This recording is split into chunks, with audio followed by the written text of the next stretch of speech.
अच्छा जी, बिस्मिल्लाहिर्रहमानिर्रहीम। सबसे पहले तो एक इस सब्जेक्ट के बारे में जरा एक छोटा सा डिस्कशन करेंगे हम, ठीक है जी।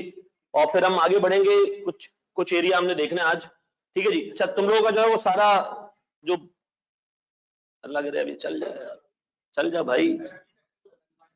अच्छा जी, चलो। देखिए सर, बड़े लंबे टाइम से आई कैप को जो है वो ये कहा जा रहा था कि एक लोअर लेवल पे ना बीएफडी के सब्जेक्ट को इंट्रोड्यूस किया जाए। लोअर लेवल पे इंट्रोड्यूस करने का मतलब ये है कि जब बच्चा पहली दफा बीएफडी जाके पढ़ता है फाइनल में, तो उसके साथ सबसे बड़ा इशू ये होता है कि वो बेसिक्स भी वही पढ़ता है बीएफडी की, और एडवांस भी वही पढ़ता है। तो हिस्टोरिकली बीएफडी का रिजल्ट लेस देन 10% रहता था, ठीक है जी। तो आई कैप को ये कहा गया कि आप एक काम करें, एक पेपर इसका ऊपर इंट्रोड्यूस कर दें। तो आई कैप ने पहले स्टेप में किया ये कि लास्ट टाइम जो कॉस्टिंग का पेपर था उसके अंदर कुछ जो है वो चीजें डाल दी बीएफडी की, जैसे एनपीवी वगैरह डाल दी, फाइनेंशियल इंस्ट्रूमेंट्स डाल दिए, ठीक है जी। मैं बेटा ऐसे ही अभी खड़े होकर पढ़ा रहा हूं, मैं भी दोबारा आ जाऊंगा सीट के ऊपर। बजटिंग तो चलो ऑलरेडी थी, लेकिन कुछ चीजें ऐसी थी जो उठा के उन्होंने डाल दी उस वक्त, जो एक पहला प्लान था कि जी बीएफडी शुरू में थोड़ा सा पढ़ाया जाए। क्योंकि अगर आप एसीसीए को देखो तो एसीसीए में भी बीएफडी के दो पेपर्स हैं, एक F9 एक P4 है।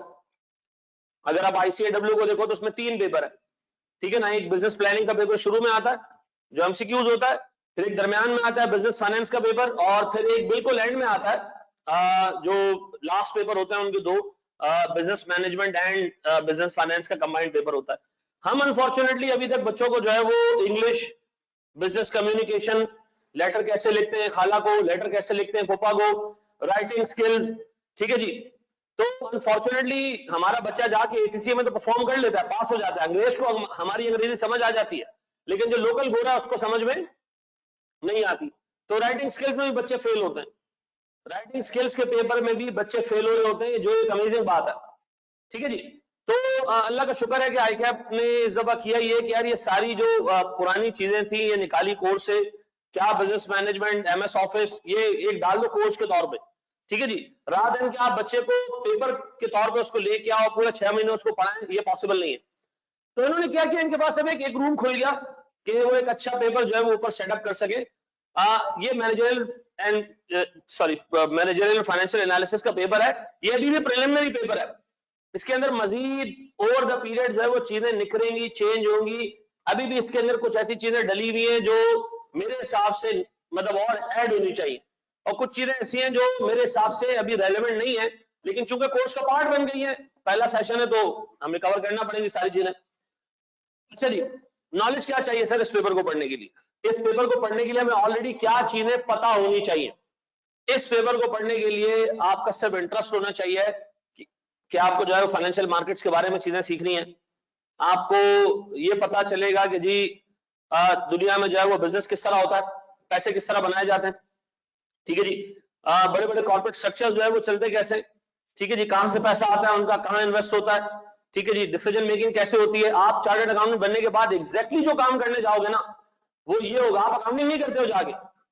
बेयर इन माइंड, आप जितनी बड़ी ऑर्गेनाइजेशन में जाते हो ना, वहां ऑलरेडी एक सॉफ्टवेयर लगा होता है, और वो जो है वो अपने अपने फाइनेंशियल स्टेटमेंट्स और सारी चीजें खुद बना रहा होता है। आपको उसके अंदर इन्वॉल्वमेंट की आपकी इन्वॉल्वमेंट नहीं चाहिए होती है। मैं एज सीएफओ काम किया है, एक लिस्टेड एंटिटी का मैं सीएफओ रहा हूं। आप यकीन करें, हमारी जो है वो नीचे 12 एंटिटीज हुआ करते थे, 12 म्यूचुअल फंड्स हुआ करते थे।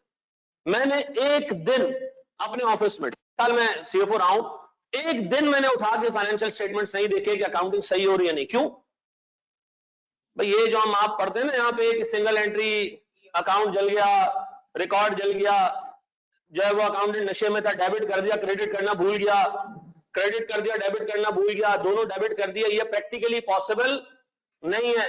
क्योंकि एक छोटी दुकान पे भी सॉफ्टवेयर लगा हुआ है। आप एक जो है वो स्टेशनरी की दुकान पे चले जाए, वो भी आपका कुछ स्टेशनरी खरीदे तो आपको जो है वो बारकोड से उसकी एडजस्टमेंट करता है, अकाउंटिंग नहीं करता हो। तो सर डायनेमिक सोचोगे चेंज।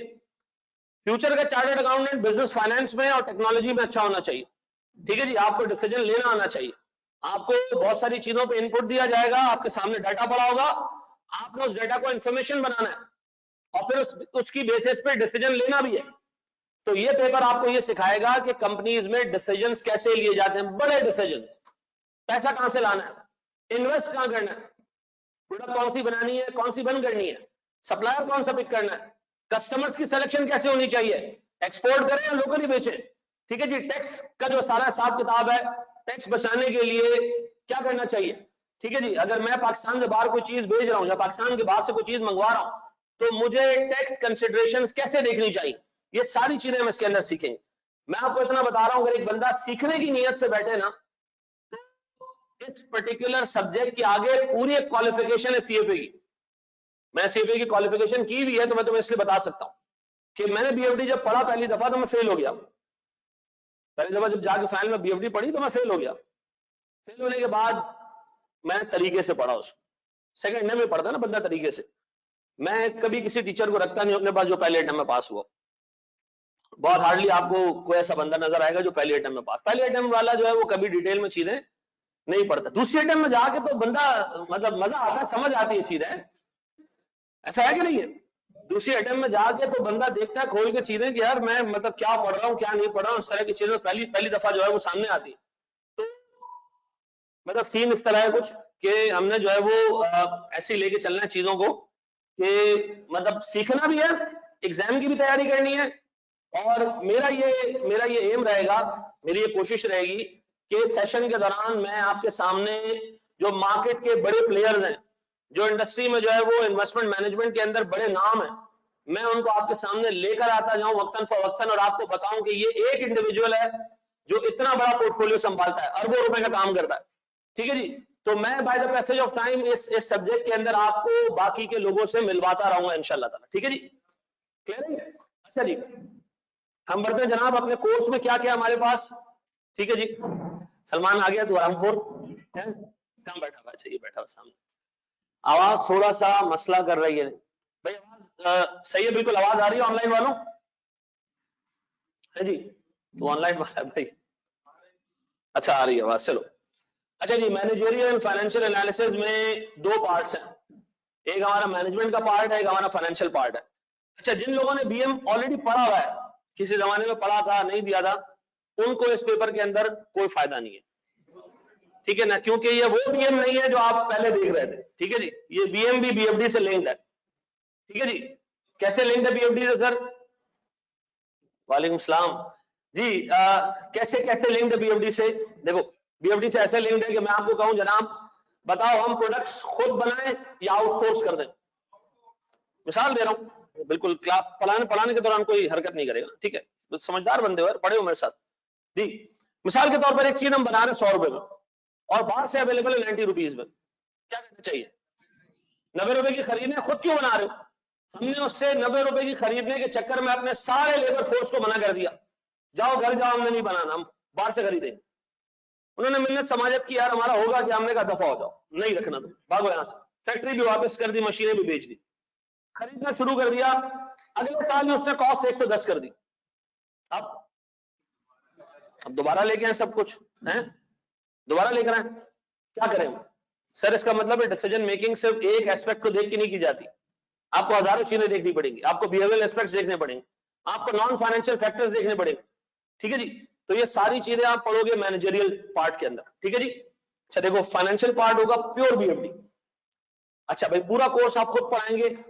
देखो इस कोर्स के अंदर जो बीएम का पार्ट है वो सर साथ फिजिकली पढ़ाएंगे, मैं उसका पूरा रिकॉर्डेड वर्जन आपको दूंगा, ठीक है जी। मतलब पूरा कोर्स 100% मैं खुद भी पढ़ाऊंगा, ठीक है जी। और जो फाइनेंशियल वाला पार्ट है, जो 75 नंबर का पार्ट है, वो पूरा का पूरा मैं पढ़ाऊंगा। मैनेजरियल पार्ट शुरू में वो पढ़ा देंगे आपको, मैं उसका रिकॉर्डेड वर्जन आपको दे दूंगा। यानी अगर कोई बंदा पूरा कोर्स मुझसे पढ़ना चाह रहा है तो 100% कोर्स उसको मेरा अवेलेबल होगा, ठीक है जी। अच्छा जी, आप इसको ऐसे ही कह लो, मैं शुरू में ये बोलना नहीं चाह रहा था कि 100% मैं पढ़ाऊंगा, क्यों मैं चाहता हूं कि मैनेजरियल पार्ट जो बंदा इसका एक्सपर्ट रहा है वो पहले पढ़ा दे, ठीक है जी। मैं चूंकि एमएससी 2 पढ़ा रहा हूं अभी फाइनल्स में, ठीक है जी, तो एमएससी 2 का ही पेपर है ये लोअर लेवल पे, ठीक है जी। उसमें बीएम भी है और वो भी है। अच्छा जी, हमारे कोर्स में है क्या सर? सबसे पहले तो इस पेपर के बारे में फैक्ट्स है भाई, ये इनिशियल पेपर है बीएफडी का, एमएससी 2 का। आप नंबर्स के साथ अच्छे हो, परसेंटेज आपको कैलकुलेट करना आनी चाहिए, परसेंटेज में तो पक्के हो ना? आपको मैं ऑनेस्टली बताऊं, मैं ऑनेस्टली आपको बता रहा हूं, सबसे ज्यादा लोगों को मसले बेसिक मैथ्स के अंदर होते हैं, ठीक है जी। मैं कहता हूं यार 10 का 50% ले लो, 10 रुपए का 50% लिया एक बंदे ने, 2 रुपए लिख दिया आगे, 10 का 50% लिया और बराबर में क्या लिख दिए, 2 रुपए लिख दिए। उससे कहा सर वो मुझे याद आ रहा था कि 50% का मतलब होता है आधा, आधा यानी 2 से डिवाइड करना, और जहन ऐसे चल रहा था तो मैंने 2 ही लिख दिया। आपको मैं ऑनेस्टली बता रहा हूं, बेसिक मैथ्स अच्छी हो, नंबर आपको जो है वो मतलब आपको परसेंटेज लगाने आनी चाहिए, प्रोपोर्शन आना चाहिए, रेशियोज वगैरह बेसिक आइडिया, ठीक है जी। इंटरेस्टिंग सब्जेक्ट है, मजा आएगा आपको पढ़ के, ठीक है जी। आप एक पॉइंट पे सोचोगे कि यार मैं फाइनेंशियल मार्केट्स में पैसा इन्वेस्ट करने के लिए अगर मेरे पास पैसा हो तो मैं उसको इन्वेस्ट करना चाहूंगा, मतलब मैं सीखूंगा ये साइंस, ठीक है जी। और मैं आपको फैक्ट बताऊं कि साइंस को सीखने के लिए ना आपको कोई लंबे चौड़े नॉलेज की नहीं जरूरत है, कॉस्टिंग 100% मैं पढ़ाऊंगा जी। लंबे चौड़े नॉलेज की जरूरत नहीं, मेरी वाइफ है सब ग्रेजुएशन उसने किया हुआ है, वो भी जबरदस्ती का, जबरदस्ती का समझते हो ना, कि जलील हो रहा है, एक चार्टर्ड अकाउंटेंट की वाइफ है और ग्रेजुएशन भी नहीं की हुई है, तो हमने जबरदस्ती उसको ग्रेजुएशन करा दी, ठीक है जी। लेकिन वो सर मेरे साथ बैठ बैठ के मैं स्टॉक मार्केट में पैसा इन्वेस्ट करता हूँ, ठीक है, पहले तो एक्टिवली करता था, सारी चीजें देखता था, वो साथ साथ बैठ बैठ के देख देख के सीख गई। नंबर्स के मामले में वो अच्छी है, तो अब वो अपना पूरा पोर्टफोलियो रन करती है, ठीक है जी। हाँ मतलब करोड़ों रुपए पोर्टफोलियो उसका, ठीक है जी, पैसे मेरे ही हैं, ठीक है ना, लेकिन मतलब वो माशाल्लाह अच्छा वो करती है इस मामले में, तेज है। तो नॉलेज इसके लिए कोई प्रायर नहीं चाहिए, सिर्फ आपको क्या चाहिए, नंबर्स के साथ आप जो है वो, जी मेरी आवाज आ रही है मेरे बच्चों, क्या आवाज आ रही है ऑनलाइन वालों, माइक पास कर लें, अच्छा जी चलो एक सेकंड मुंह में रख लूं, चलो अब सही है। अच्छा जी देखो हमारे पास कोर्स में 3 एरियाज हैं, ये मैनेजरियल एरिया है, इसके अंदर तीन एस्पेक्ट्स हैं, ठीक है जी, इंटरनल एनालिसिस, एक्सटर्नल एनालिसिस और ethical decision making. Ethical decision making मैं बीएफडी का पार्ट ट्रीट करता हूं, ये मैं खुद ही पढ़ाऊंगा लाइव, ठीक है जी। ऊपर के 2 आपको सर साथ कवर कराएंगे और मैं उसके रिकॉर्डेड वर्जन दूंगा आपको, ठीक है जी। इसको लिखते भी जाओ यार, मुझे क्या देख रहे हो, शाबाश जल्दी जल्दी, सर साथ ऑनलाइन बिल्कुल पढ़ाएंगे। भाई देखो मैं उनको साथ कोर्स शेयर किया, उन्होंने मुझे कहा पूरा पढ़ा दे, रिस्पेक्ट में कह दिया कि सर आप एक पार्ट लाइव कर लें, मैं रिकॉर्डेड दे दूंगा ये वाला पार्ट, ठीक है ना। मुझे सबके नंबर्स याद हैं, नंबर्स का मतलब मनु साहब मोबाइल के नंबर्स नहीं है, हाँ जी।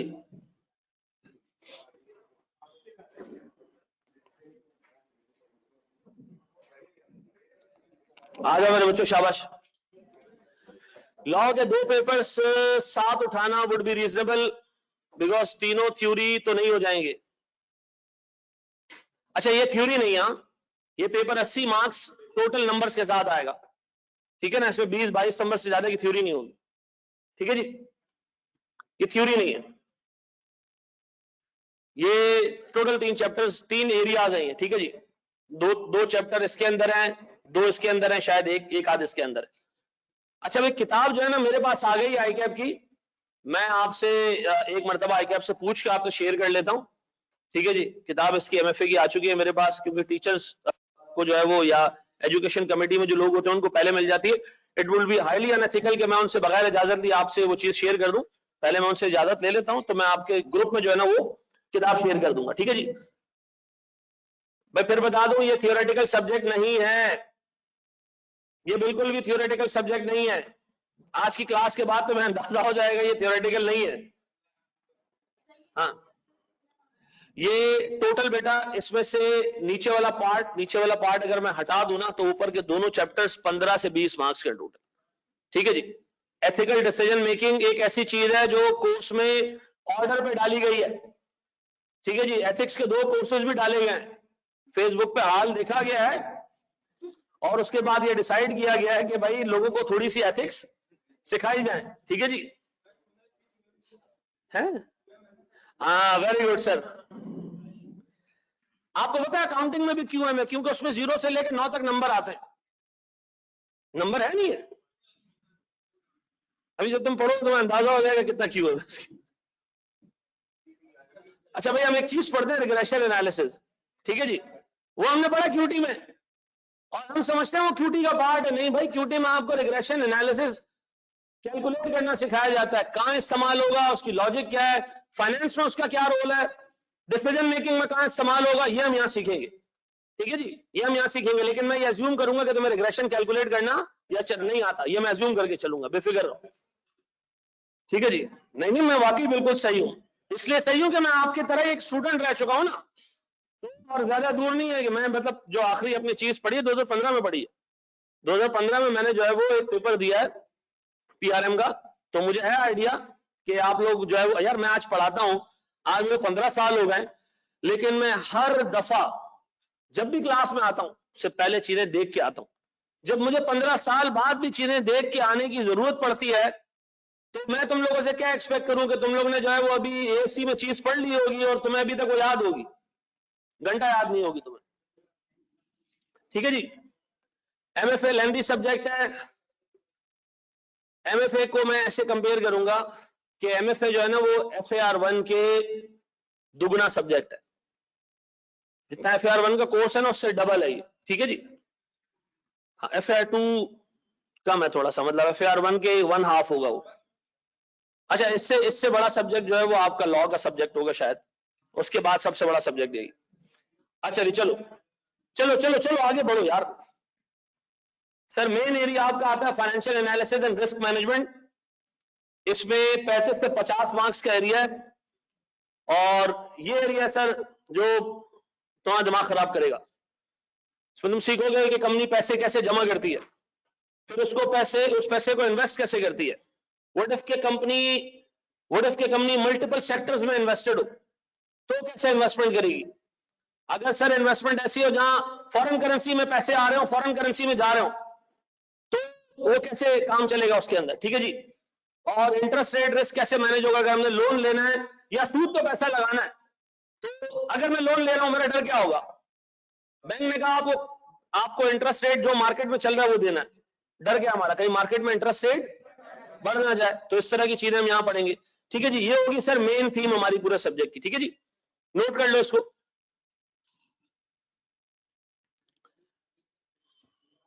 जी देखेंगे बेटा, अभी अगर कॉस्टिंग क्लियर है तो ये इजी होगा। अच्छा देखो, इस सब्जेक्ट का कॉस्टिंग से कोई ताल्लुक नहीं है, सिवाय बजटिंग के और एनपीवी का एक छोटा सा पार्ट, इस सब्जेक्ट का कॉस्टिंग से कोई ताल्लुक नहीं है। कॉस्टिंग पढ़ी है बहुत अच्छी बात है, नहीं पढ़ी है तो भी काम हो जाए। ठीक है जी, बढ़े हम आगे। बिल्कुल रख सकते हैं, जैन जुल्फिकार तू पढ़ ले बस। आवाज नहीं आ रही आपकी भाई, मेरी आवाज यार। जी जी जी जी, शाबाश शाबाश शाबाश मेरे बच्चों, कॉपी करते जाओ कॉपी करते जाओ। सुनो दोस्त, बढ़े हम आगे। सर हमारे पास जो इसका तीसरा पार्ट है वो बजटेड एंड प्रोजेक्शंस हैं। 25 से 35 नंबर है, ये 25 से 35 है, इसको 25 से 25 से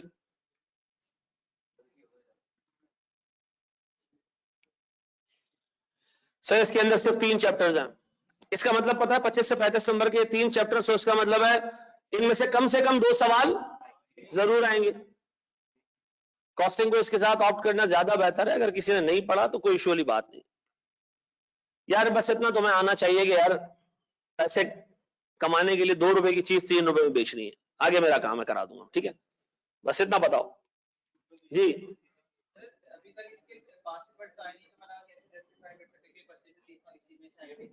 देखो जब ग्रेड दे देता है ना तो इंडिकेटिव ग्रेड होती है, केसी लाइंस पे वो चलेगा। ठीक है ना, आई कैप की हिस्ट्री रही है अपनी जो है ना वो ग्रेड को, मैं अच्छे अल्फाज नहीं है चेंज करता रहता है चीजें, लेकिन हम पढ़ेंगे इसी तरह से। जी भाई, बजटिंग हर टाइम में आएगा, एनपीवी इन्वेस्टमेंट अप्रेजल है ये हर टाइम में आएगा, लास्ट टाइम में बजटिंग आएगा आएगा क्योंकि अपनी ग्रेड है। आई कैप ने कहा आवे ही आवे, दिया ही नहीं बस, इसमें पक्का आएगा। देखो मैं एक बात बताऊं, रिस्क पता है क्या है, कि नहीं आएगी नहीं आएगी नहीं आएगी वो आ जाए, इसमें इसमें रिस्क नहीं है कि एक चीज आप तैयारी करके गए वो नहीं आई, चलो कोई मसला नहीं है, नहीं करके गए वो आ गई तो फिर शामत है ना, अक्सर ऐसी होता है ना।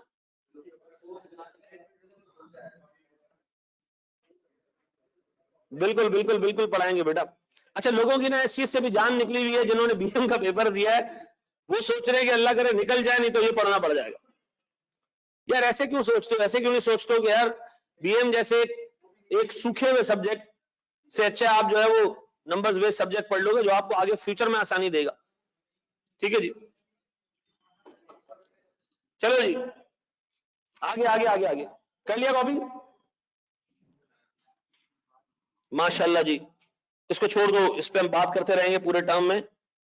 ठीक है जी, और बस ये इसमें फजूल बात है, आप भी मेहनत करेंगे मैं भी मेहनत करूंगा, लेकिन इसमें एक बात है जो सीखने और समझने वाली है, जो मेरी इल्तिजा और रिक्वेस्ट है कि घर जाके आपने उस पर अमल करना है। देखो एक रेशियो है, एक सीएफ क्वालिफिकेशन का ना, जितने लोगों से मेरी बातचीत रही है, मैं सबसे एक चीज पूछता हूँ, अच्छे स्टूडेंट से जो फर्स्ट अटेम्प्ट में पास होते हैं, और मैं आपको ऑनेस्टली बताऊं फर्स्ट अटेम्प्ट में पास होने वाले स्टूडेंट्स आपसे बिलो एवरेज होते हैं, आपसे कम चीजें जो है वो उनका उनका दिमाग आपसे कम चलता है। जिन लोगों को मैं पर्सनली जानता हूं, मस्ती मजाक करने वाले लोग हैं, ऐसे बच्चे आपसे कम दिमाग उनका चलता है। मैं यहाँ पर खून के आंसू रोता हूँ उन बच्चों को पढ़ाने में जो फर्स्ट अटेम्प्ट में पास हो जाते हैं। बिलीव मी, बोंगे 5-5 दफा एक चीज उनको बताओ, पास फर्स्ट अटेम्प्ट हो जाए। क्यों? रीजन क्या है? नहीं, वो अपने हिस्से की मेहनत आपसे नहीं करवाते, वो खुद करते हैं, वो घर पे चीजें उठाते हैं, पढ़ते हैं। ठीक है जी, ऑनेस्टली मैं बताऊं, मैं भी आईकैप के इलेक्शन में पार्ट ले रहा था, तो यूके से मेरे पास एक बच्चे का फोन आया कि मैं आपके लिए इधर बड़ी जबरदस्त कैंपेन कर रहा हूं। मैंने कहा तुम्हारा नाम क्या है? सर साद नाम है मेरा। मैंने कहा साद कौन? साद पारेख। सर वो मैं मतलब माशाल्लाह आपके पास आया था, फर्स्ट अटेम्प्ट पास किया, फाइनल ये वो, मुझे याद आ गया बच्चा कौन है। मैंने कहा तू यूके में बैठा हुआ है? जी सर। मैंने कहा तुझे अब चीजें समझ आती हैं? बस सर गुजारा हो जाता है।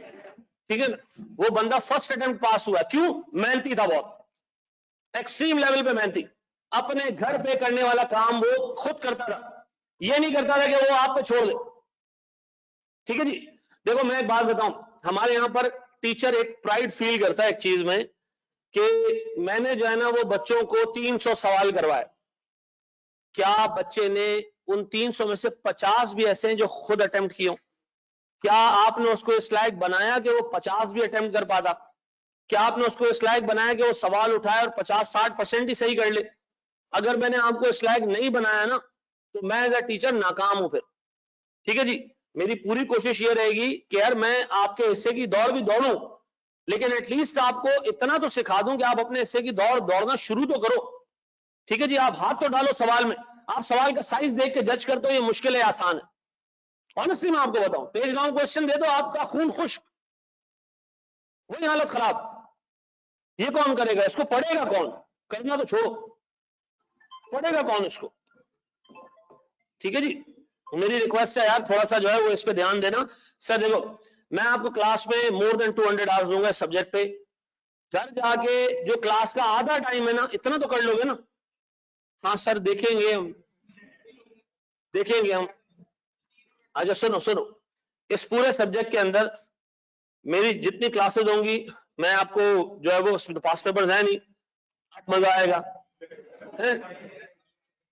हम लोगों को ढूंढना पड़ेगा, फाइनल के पास पेपर्स पढ़ना पड़ेगा खुद से, क्योंकि फाइनल में तो मार्केट में पढ़ाते ही कोई 2-3 लोग हैं, पूरे पाकिस्तान में बीएफडी तो बहुत कम लोग पढ़ाते हैं। ठीक है जी, तो अब आएगा मसला, अब निकलेंगी किताबें। ठीक है जी, तो अच्छा होगा आपके लिए, अच्छा टीचर का पढ़ना स्टूडेंट के लिए अच्छा, तो लोग पढ़ेंगे। ठीक है जी, अच्छा मैं साथ में काम ये करूंगा कि मेरा एक जो है वो असिस्टेंट टीचर होगा, वो आपको पूरे टेन्योर में, ठीक है जी, मेरे 200 घंटों में अलावा आपको अलग से 200-150 घंटे पढ़ाएगा, वो सवालात सॉल्व कराएगा। जो बच्चा बिलो एवरेज है वो साथ साथ उसके चलता रहेगा, मैं साथ हूं, मैं तो पढ़ा के जाऊंगा, लेकिन मुझे पता है कि आपने घर जाने, इतने भाषण देने के बाद भी आप लोग क्या सोचते हो? हाँ यार बात तो सही कह रहा है यार, लेकिन यार मतलब मैं तो हूं ही वो है, काशिफ होंगे मेरे साथ। ठीक है जी, ठीक है जी, आप लोगों के फेवरेट टीचर होंगे हैं। इसमें हाई लेवल नहीं पढ़ोगे तो फिर बेटा आप इंतहाई हाई लेवल पे पहुंच जाओगे। अच्छा जी, चले जी अल्लाह का नाम लेते हैं, हम शुरू करते हैं कहानी, चैप्टर हम शुरू करते हैं अपना।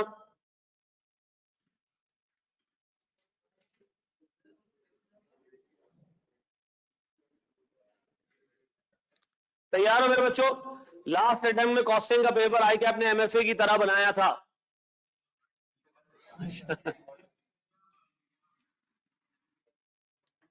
पानी ला दो यार, इससे ज्यादा पानी की जरूरत है। अच्छा जी, आज हम अपने नया खाता खोलेंगे।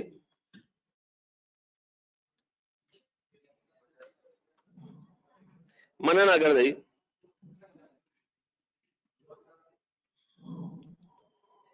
मान गया भाई।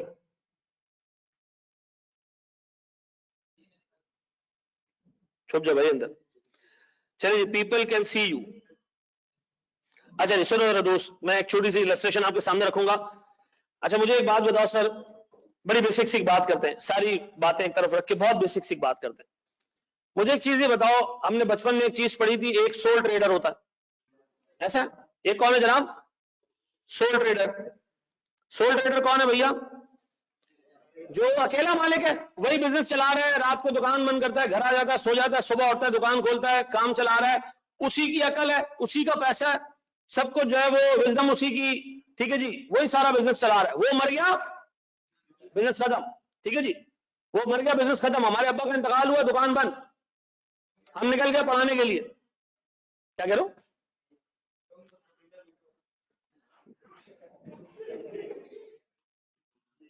ठीक है जी, बिल्कुल, सुतेला बेटा था उनका, वो आज क्लास में बैठा हुआ है जी। ये अब्बा ने बताया नहीं था हमें। यहाँ देख लो, अच्छा यार यहाँ देख लो, फोकस करो ना मेरी। कोई मसला नहीं हो जाफा, कोई इशू वाली बात। अच्छा जी सर सुने please, soul trader. Sir soul trader के बाद हमने दूसरी चीज देखी थी बचपन में, और हमने लॉ में जो है वो पता नहीं उसके बारे में क्या क्या पढ़ लिया।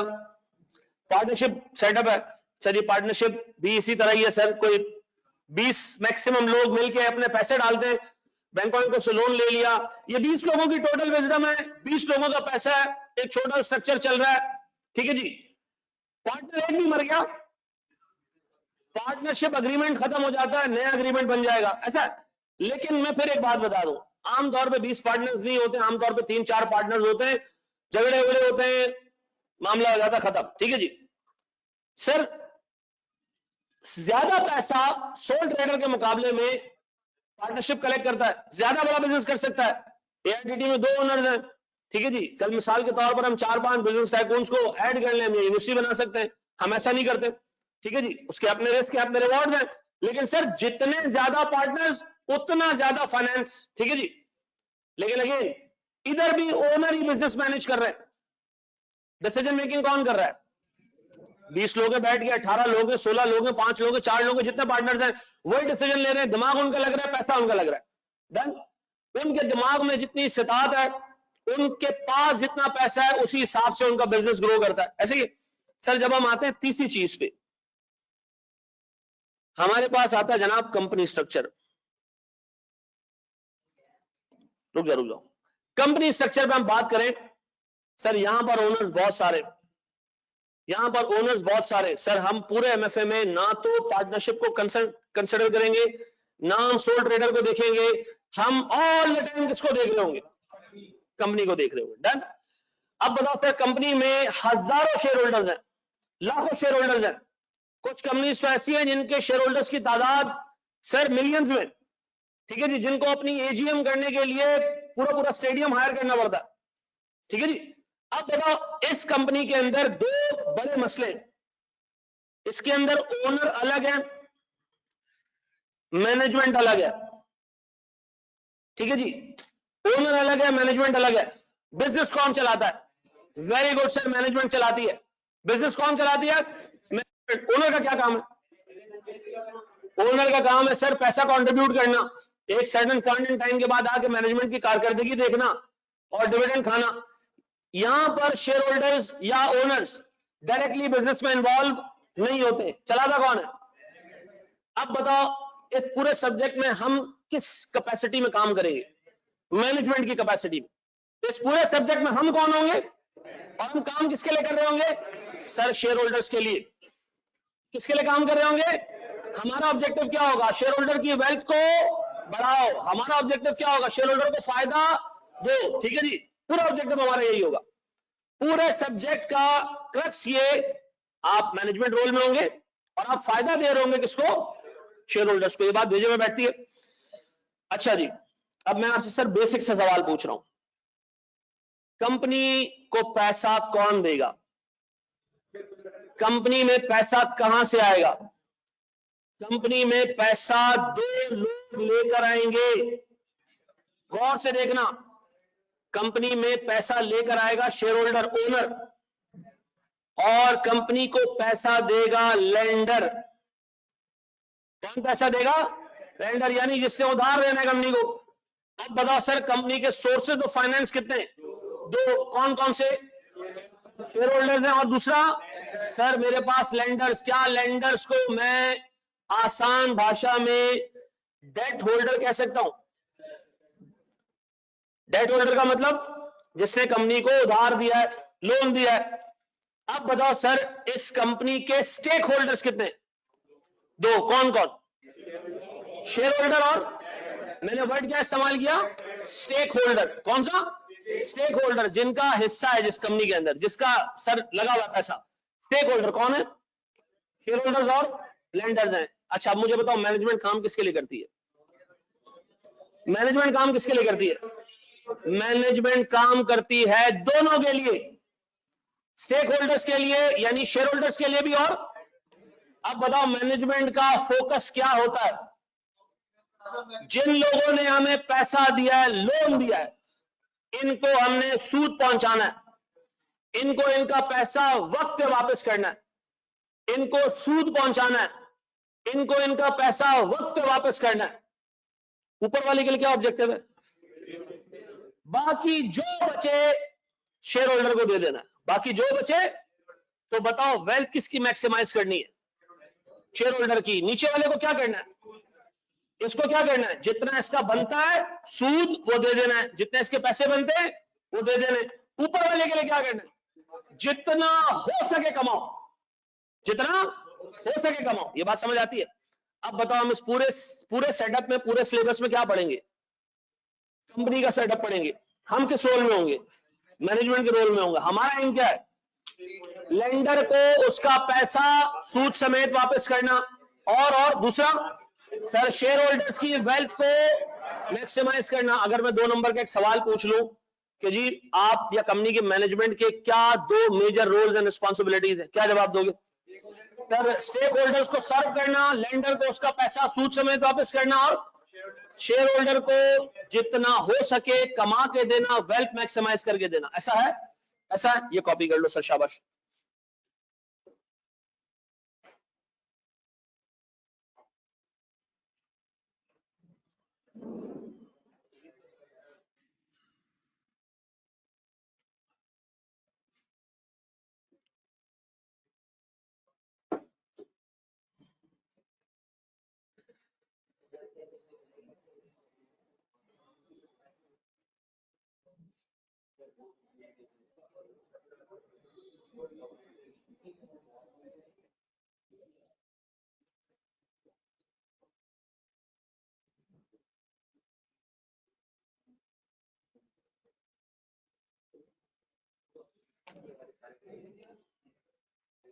यार ये हिदायत बैठा हुआ पीछे।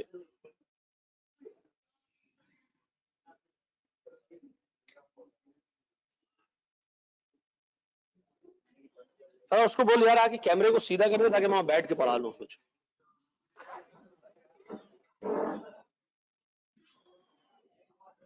यहाँ जाओ बेटा, यहाँ करीब आ जाओ, वो कैमरा वहां इधर उधर घूमेगा तो तकलीफ होगी। इसको ऐसे घुमा के सीधा कर लो ताकि मैं बैठ के पढ़ा लूं।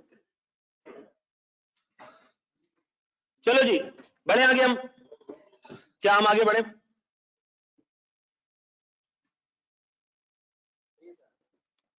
उसमें देखो ना, तुम्हें नजर आ रहा है?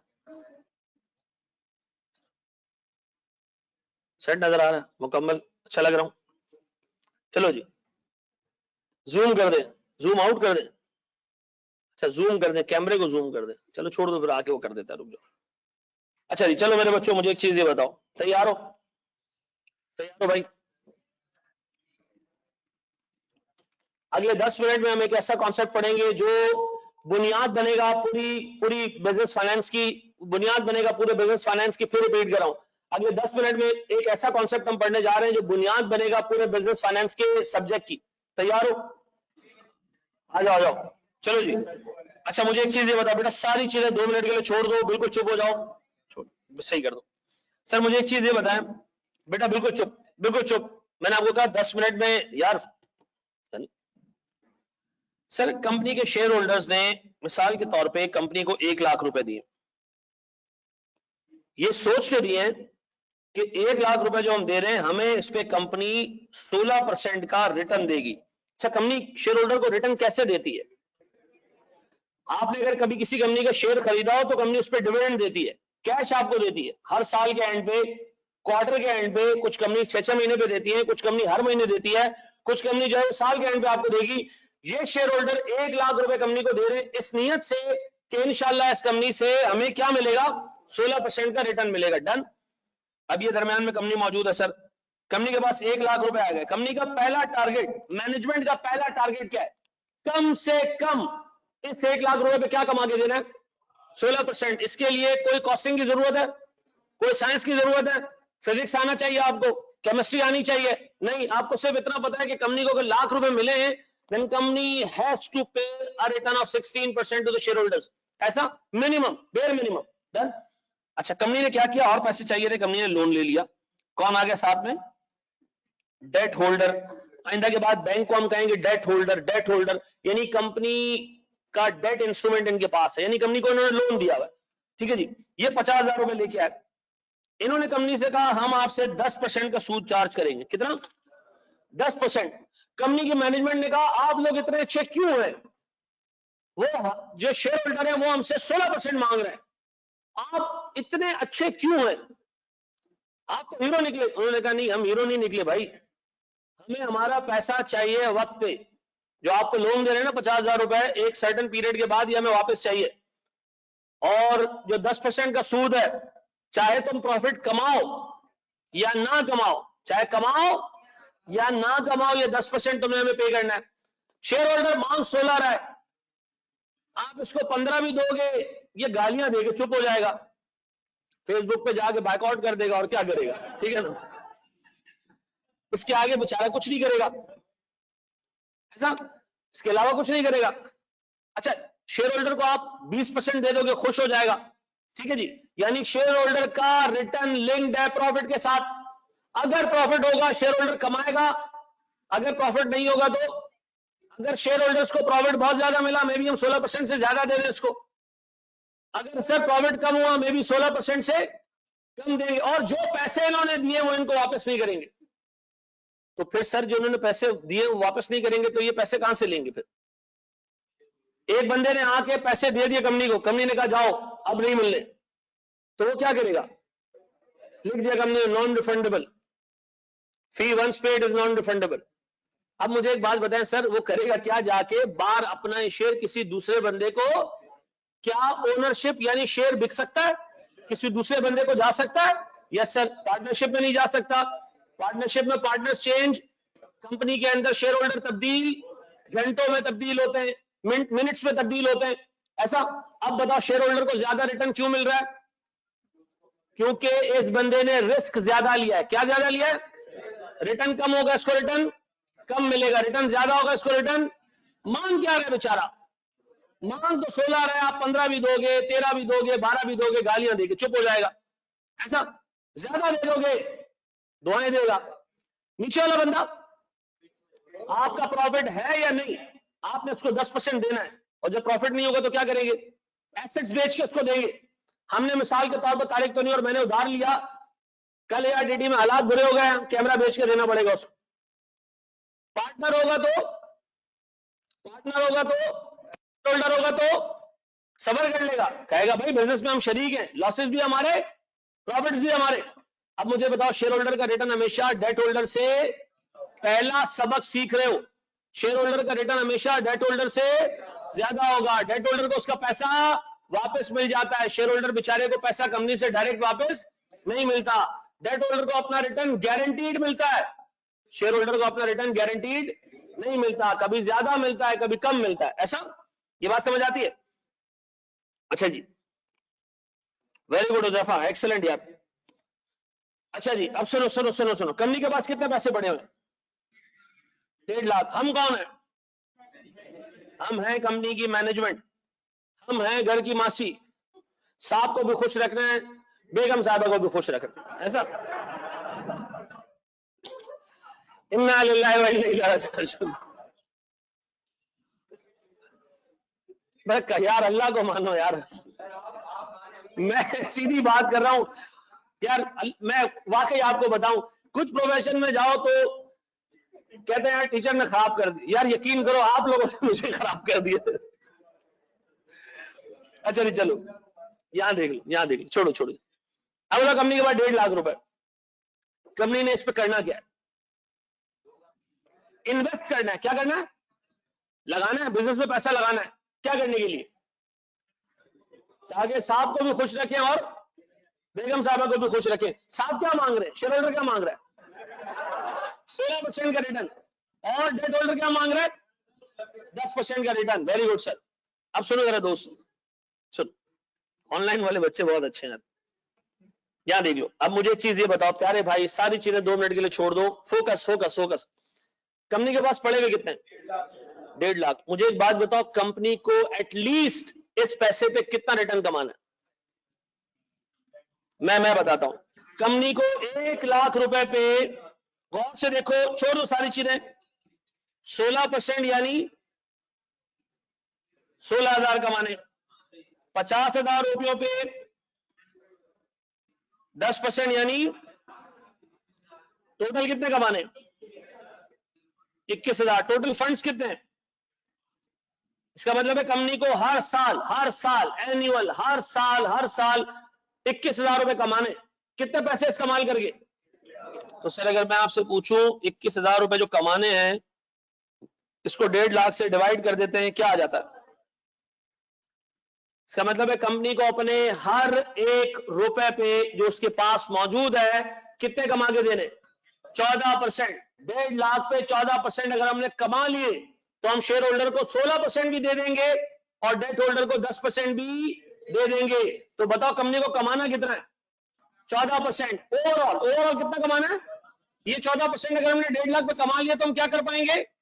डेट होल्डर को 10% भी दे देंगे उसके 50,000 पे, और शेयर होल्डर को सर उसके 1 लाख पे 16% भी दे देंगे, ऐसा है? ये 14% कहलाता है weighted average cost of capital. मैं भी कोई टेक्निकल टर्म्स में नहीं जा रहा हूं। 14% क्या कहलाता है? ये कमाना है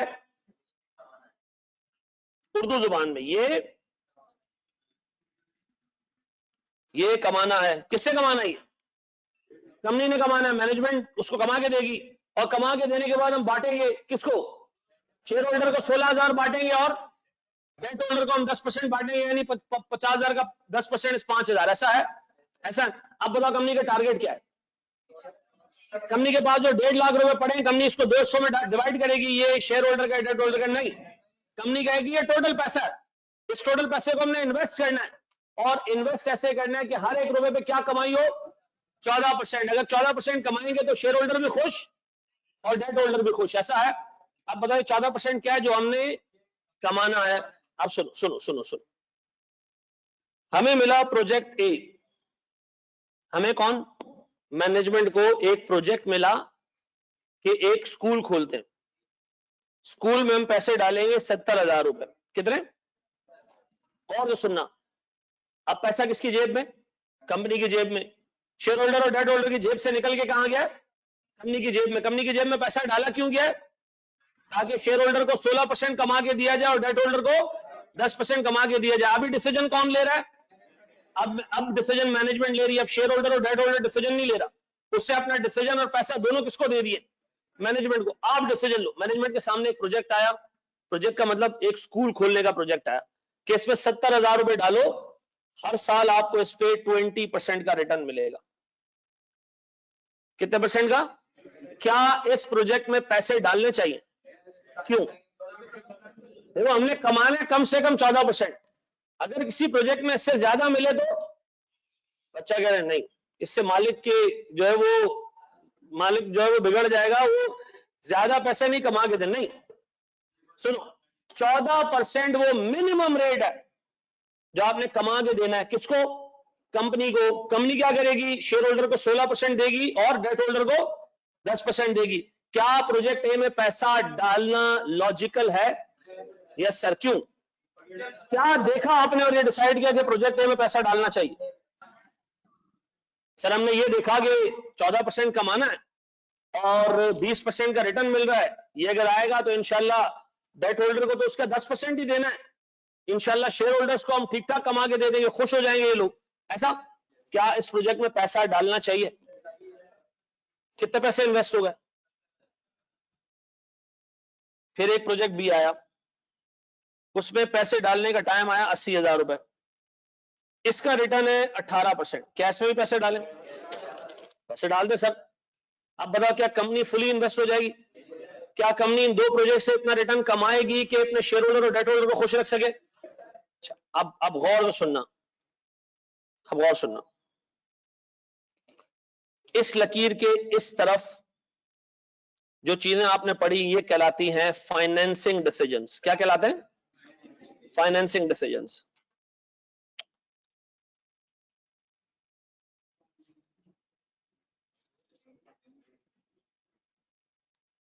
और इस लकीर के इस तरफ जो आपने चीजें पढ़ी ये कहलाती हैं इन्वेस्टिंग डिसीजंस। अच्छा, अब बताओ कंपनी का एम क्या होना चाहिए? कंपनी का एम ये कि, गौर से सुनना, 14% से ज्यादा कमाना है या कम से कम 14% कमाना है। ये कौन सा डिसीजन है? Investing decision. इन्वेस्ट ऐसे करना है कि तुम 14% या उससे ज्यादा कमाओ। और ख्याल रखना, किसी ऐसे प्रोजेक्ट में पैसे ना डाल देना जो 14% से कम रिटर्न दे रहा हो। तो बताओ ये कौन सा डिसीजन है? Investing decision. कौन सा डिसीजन है? Investing decision. पैसे कहां इन्वेस्ट करने? कहां इन्वेस्ट करने सनाडा भाई? कहां इन्वेस्ट करने? जहां पर 14% या उससे ज्यादा मिल रहा हो। 15% पे इन्वेस्ट करें, 16% पे इन्वेस्ट करें, 14% पे इन्वेस्ट करें, यस सर, 13% पे इन्वेस्ट करें, नो सर। ऐसा दूसरी तरफ क्या है? एक बात बताओ, गौर सुनो, गौर सुनो, गौर सुनो। अगर ये 14% की जगह 13% होता तो बिजनेस करना कंपनी के लिए आसान होता या मुश्किल होता? आसान होता। क्यों? कम टारगेट होता मैनेजमेंट के लिए, ऐसा ना, कम टारगेट होता। अगर ये 12% होता तो और कम टारगेट होता।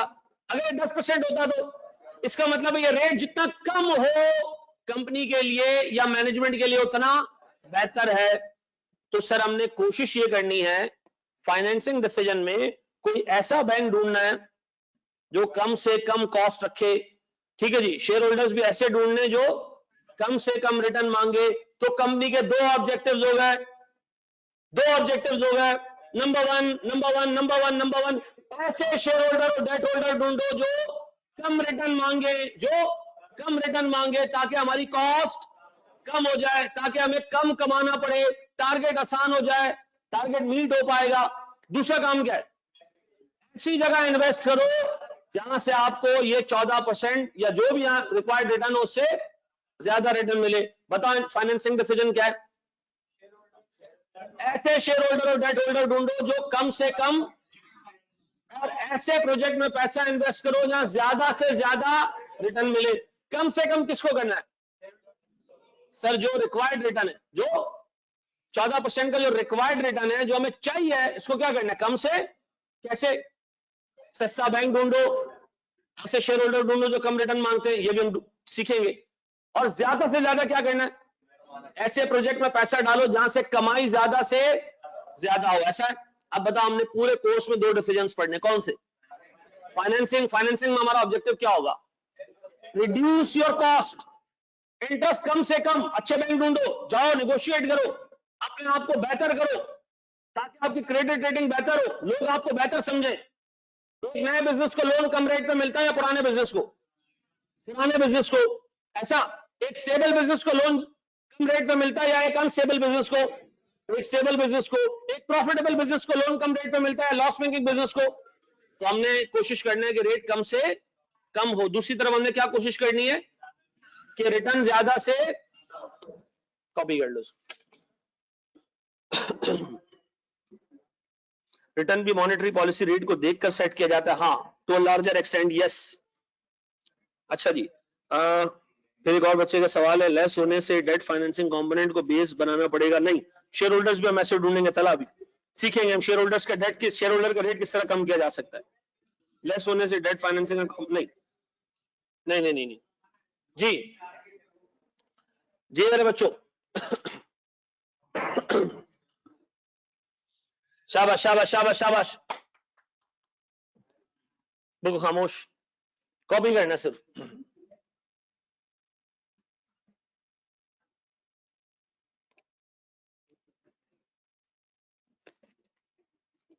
भाई दिमाग चल रहा है ना, मसला तो नहीं हो रहा इसके अंदर कोई टेक्निकल चीज जो परेशान करे, है ना?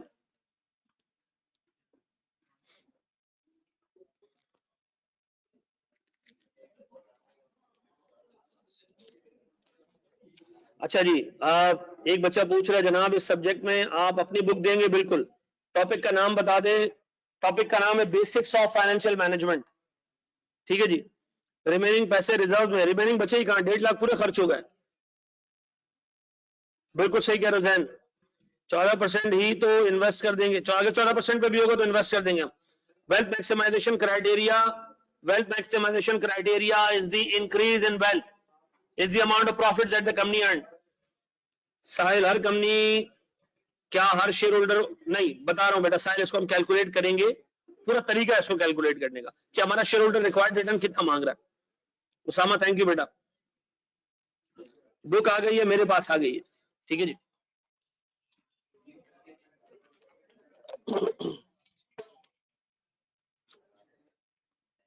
चलिए को डिस्कशन जैसे करोगे कम से कम आवाज में हो ना। चलो जी,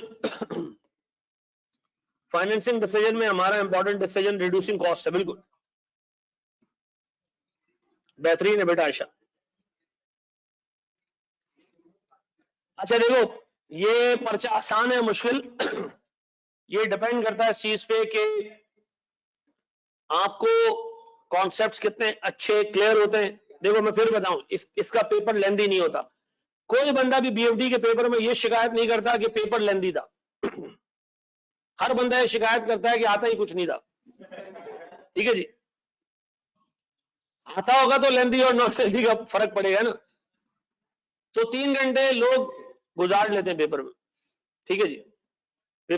मैं आपको फैक्ट बता रहा हूं, बीएफडी के पेपर में कुछ सवालात ऐसे होते हैं जो आधे पेज पे होते हैं, आधे पेज पे खत्म हो जाते हैं। 16 नंबर का सवाल आधे पेज पे खत्म हो जाएगा, ठीक है जी। देखो मैं फिर एक बात बता दूं, डिसीजन मेकिंग, अब मुझे एक बात बता, इसमें डिसीजन क्या लेना होगा। पेपर में आपको क्या पूछेगा, वो आपसे कैलकुलेट करवाएगा 14% का रेट, और फिर आपके सामने रख देगा प्रोजेक्ट्स और कहेगा बताओ कहां पैसे डालें कहां नहीं डालें, या आपको दे देगा प्रोजेक्ट्स और पूछेगा आपसे कि बताओ कौन सी कंपनी, 3-4 कंपनीज दे देगा, बताओ कौन सी कंपनीज ये तीनों प्रोजेक्ट एक्सेप्ट कर लेंगी। इस तरह के सवाल वो आपसे पूछेगा। या तो फाइनेंसिंग का डाटा देके इन्वेस्टिंग का डिसीजन करवाएगा, या इन्वेस्टिंग का डाटा देके फाइनेंसिंग का डिसीजन। ये बिल्कुल बेसिक बात हो रही है अभी सुनना जरा दोस्त, देखो सुनो, 50% कोर्स ये 16% रेट की कैलकुलेशन पे निकलेगा। ये जो आपके सामने मैंने पंच कर दिया ना 16%, ये कहां से आया? सो कैलकुलेट करने पे आधा कोर्स है, आधा कोर्स इस एक रेट को कैलकुलेट करने पे। हमें कैसे पता चला शेयर होल्डर 16% मांग रहा है? क्या कंपनी के दरवाजे पे आके लिख के जाता है वो, या कंपनी को दरखास्त में लिख के देता है कि हज़राए करम मुझे 16% का रिटर्न दे दें? नहीं, ये हम कैलकुलेट करेंगे कि हमारा शेयर होल्डर सोच क्या रहा है, ठीक है जी। मैं फिर आपको बता दूं, एक अच्छा हुआ है दिमाग लगाना। बड़े सवाल देखें, कॉस्टिंग तो लेंदी, कॉस्टिंग का बहुत छोटा हो गया। अगर हमें लगता है कि कोई प्रोजेक्ट 13% का रिटर्न भी देगा तो बाकी पैसा नहीं नहीं नहीं नहीं नहीं नहीं नहीं, सुनो सुनो सुनो सुनो, अगर 13% का रिटर्न होता तो, किसी प्रोजेक्ट में 13% का रिटर्न मिल रहा होता तो हम ये सोच के कर दें कि बाकियों में इतना कमा रहे हैं, चलो इसमें जाने दो, कम कर लेते। नहीं भाई नहीं, हम ये नहीं सोचेंगे। हम करेंगे क्या, ये याद रखना, हम ये एज्यूम करेंगे थ्योरेटिकली, थ्योरेटिकली ये पॉसिबल है कि आप अगर पैसा नहीं कमा के दे रहे शेयर होल्डर और डेट होल्डर को, तो आप उनको पैसा उनका वापस कर देंगे। ये हम अज्यूम करेंगे कि अगर हम ये पैसा नहीं कमा के दे रहे ना इनको 14% का रिटर्न, हम शेयर होल्डर्स को कहेंगे भाई अपना पैसा वापस ले लो, डेट होल्डर को कहेंगे पैसा वापस ले लो, भाई हम नहीं कमा पा रहे हैं, ठीक है जी। हम पैसा लॉस मेकिंग प्रोजेक्ट्स में नहीं डालेंगे, हम किसी ऐसे प्रोजेक्ट में पैसा नहीं डालेंगे जहां हम अपना रिक्वायर्ड रेट अचीव नहीं कर सकते। हम ये अज्यूम करेंगे कि इट इज लीगली पॉसिबल कि आप शेयर होल्डर और डेट होल्डर को उनका पैसा वापस दे सकते हो। ऐसा ये पूरे बीएफडी के पूरे एमएफए के सब्जेक्ट में हम अज्यूम करके चलेंगे कि अगर आप कमा के नहीं दे सकते हो तो पैसा वापस कर दो, ठीक है जी। अगर आप कमा के नहीं दे सकते हो तो पैसा वापस कर दो, ठीक है जी। ये हम अज्यूम करेंगे कि हम पैसा क्या कर देंगे, वापस कर देंगे। डन है। अच्छा जी, कैसे करेंगे वो भी हमने देखना है। सर फॉर एग्जांपल कंपनी में मिनिमम एवरेज रेट अचीव कर लिया 14% का, लेकिन कंपनी ने 20% कमाई की, तो ऊपर की सारी कमाई शेयर नहीं, इंप्लॉय को बोनस के तौर पर नहीं देंगे। सुनो मुझे एक बात बताओ, ये जो कमाई हो रही है शेयर होल्डर और डेट होल्डर की, ये बोनस वोनस सब कुछ देने के बाद है। डिविडेंड कब बढ़ता है, प्रॉफिट आफ्टर टैक्स में से, ठीक है जी। अच्छा जी, सर सुनो सुनो सुनो सुनो सुनो, सारी चीजें 2 मिनट के लिए छोड़ दो, सारी चीजें। अभी थोड़ा क्यूटी वाला मामला आ रहा है, ठीक है जी, हैंडल करने आप लोगों ने। और क्यूटी के लिए आपको एएफसी का क्यूटी जो है वो गोल्ड मेडल के साथ पास होना जरूरी है सर, लेकिन उधर तो मेरिट आता है सर। अगर प्रोजेक्ट में 1 लाख इन्वेस्ट करें, रिटर्न 25% मिले, तो बेटा फिर एक चीज देखो, सुनो सुनो सुनो, एक बंदा कह रहा है एक जगह 25% कमा लिए, तो बाकी जगह थोड़ा भी हो जाए तो शेयर होल्डर को तो ओवरऑल 14% मिल जाएगा ना। देखो ये फिर हमारे पार्ट पे एक एथिकल बेईमानी है कि हम जो है वो शेयर होल्डर को रिटर्न गलत कोड कर रहे हैं। हम हमेशा शेयर होल्डर को रिटर्न कोड करेंगे प्रोजेक्ट वाइज, कि हमने इस प्रोजेक्ट में पैसा डाला, आपके लिए माशाल्लाह कमा के लेके आए। याद रखना भाई, जब एक बंदे को आप कमा के नहीं दे सकते तो क्या करो, उसको पैसा वापस कर दो। आप ये नहीं करना कि ओवरऑल 14% पूरे करने, ओवरऑल 14% पूरे करने, लॉजिकल नहीं है। आपने हमेशा क्या करना है, अपने रिक्वायर्ड रेट से ज्यादा कमाना है, नहीं कमा, क्योंकि हम ये अज्यूम करते हैं कि हमारे पास को 13-14% की अपॉर्चुनिटी है, 13% की अपॉर्चुनिटी हम नहीं कमा रहे ज्यादा, हम इनको पैसे वापस कर देना। ये फिर जहां पैसा इन्वेस्ट करें इनकी मर्जी है, ठीक है जी। ये फिर जहां पैसा इन्वेस्ट करें इनकी मर्जी, हम इनका पैसा कम रेट पे इन्वेस्ट नहीं करेंगे। मैं फिर बता दूं आगे, इससे थ्योरीज कनेक्टेड है पूरी, ठीक है जी। खुदा के वास्ते ये नहीं कि एक जगह 25 कमा लिया, अल्लाह का खौफ करो, ठीक है जी। दुकान में हम जाते हैं ना, यार इतना काट लिया तूने, अब एक काम कर किसी जगह 2 रुपए का डिस्काउंट दे दे, या ऐसा नहीं करना है, ठीक है जी। ये दिमाग में रहेगा। अल्लाह गुमान यार, आपके करंट हाईएस्ट पेइंग टीचर कौन है? मैं खुद हूं। चलो जी आगे बढ़ो, आगे बढ़ो। सुनो सुनो सुनो सुनो सुनो सुनो सलमान,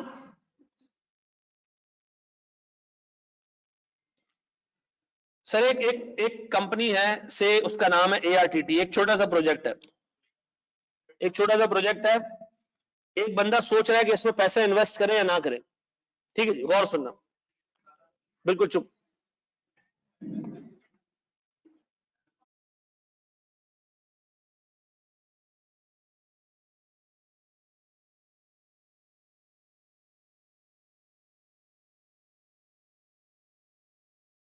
चले जी, अब आवाज बंद कर दी थी बेटा मैंने जानबूझ के। चलो जी, बिल्कुल चुप, बिल्कुल चुप।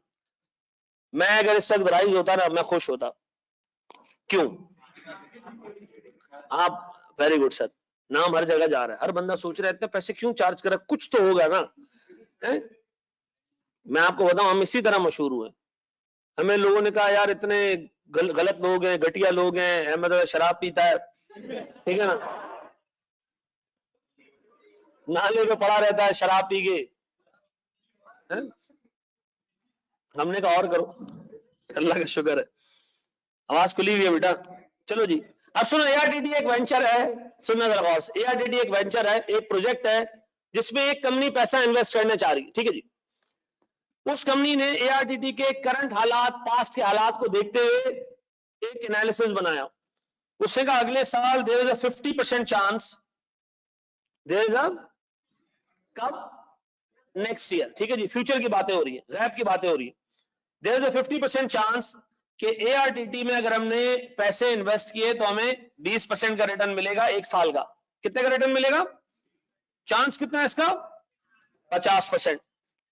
देयर इज अ 30% चांस कि रिटर्न जो है वो 24% मिले, ठीक है जी, and there is a 20% chance कि रिटर्न जो है वो 26% मिले। अब बताओ ये एनालिसिस हमें बना के दिया हमारे यानी एक्चुअली ने, किससे बनाया? एक्चुअली कौन होता? वो मुंशी नहीं होता, जलील आदमी, मुंशी हम है। एक्चुअली वो बंदा है जो इस तरह की साइंस जानता है कि वो पास्ट के ट्रेंड्स को देख के फ्यूचर प्रेडिक्ट कर लेता है, पास्ट के ट्रेंड को देख के। हाँ, वैसे गैब का इल्म में फिर आपको बता दूं, अल्लाह के अलावा उन लोगों को जिनको अल्लाह ने दिया और किसी को नहीं है, ठीक है जी। ये एक्चुअली को गैब का इल्म नहीं है। आप जाके वहां पूछ रहे हो कि मेरी शादी कब होगी, एक्चुअली का नहीं होगी। यहां देख लो, मुझे भी कहा था एक्चुअली नहीं होगी, मेरी 2 हो गई है, शाबाश जी। दो यहां देख लो, इधर देख लो, क्या कह रहे हो? नहीं नहीं, मेरे टसल में नहीं, पागल आदमी है, लॉन्ग टर्म डिसीजन है। अच्छा जी, यहां देख लो sir, there is a 50% chance that ARTT will earn a profit of 20%। यानी अगर आप 100 रुपए डालोगे एआरटीटी में, आपको रिटर्न कितना मिलेगा? 20% का। 30% चांस है हालात थोड़े भी अच्छे हों, मुल्क में हालात अच्छे हों, आई कैप का जो है वो फ्यूचर अच्छा चल रहा हो, बच्चे आ रहे हो दबा के सीए में, तो चांस है कि 24% का रिटर्न भी आपको मिलेगा। और सर जिस हिसाब से लाहौर की मार्केट चल रही है, तो 26% चांस भी है कि 26% का प्रॉफिट भी मिल सकता है आपको। अब ये हमारा एक्चुअली बैठ के सोच रहा है। अब बताओ, एज अ इन्वेस्टर हम इस कंपनी से क्या एक्सपेक्ट कर रहे हैं, क्या एक्सपेक्टेड रिटर्न क्या है इससे? कितना, 20 या 26? नहीं सर, हम निकालेंगे एवरेज रिटर्न। क्या निकालेंगे? एवरेज कैसे? इसको इससे मल्टीप्लाई करेंगे।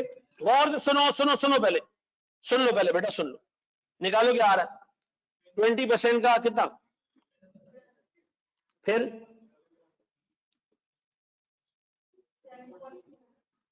ठीक है जी, फिर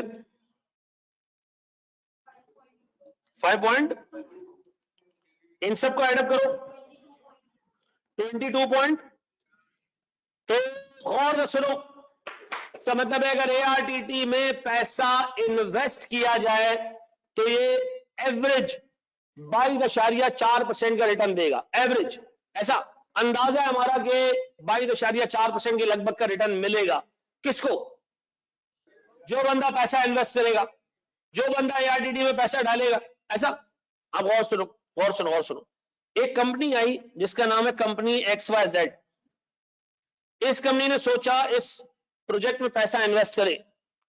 कंपनी का रिक्वायर्ड रेट जो कमाना है वो 18% है।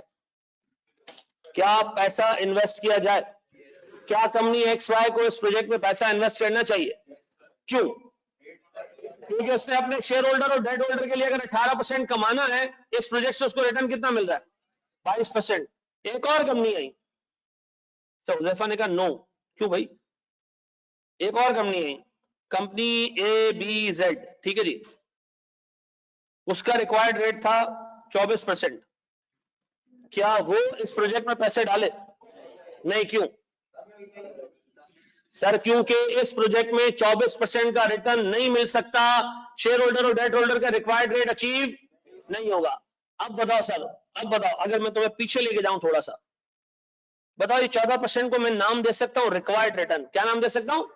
ये हमने कमाना है, ये हमने कमाना है कम से कम, कम से, इससे ज्यादा मिले तो इन्वेस्ट करो, इतना भी मिले तो इन्वेस्ट करो, इससे कम मिले तो इन्वेस्ट नहीं करो।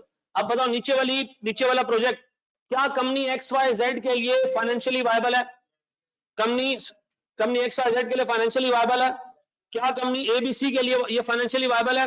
नहीं सर। ऐसा ऐसा पक्का सवाल दो, अब ये कॉपी कर लो। ये आपने QT देखा सर, ये QT आपके लिए बड़ा मुश्किल साबित होगा क्योंकि ये QT में प्रोबेबिलिटी है, ठीक है जी, और संगीन किस्म की प्रोबेबिलिटी है। चलो जी,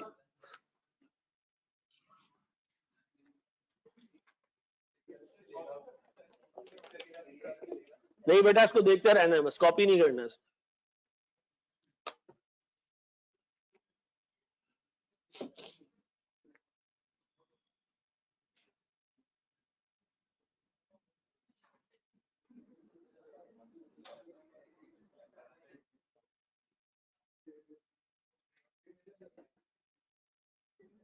यार इसको कॉपी कर लो बगैर बातें किए प्लीज।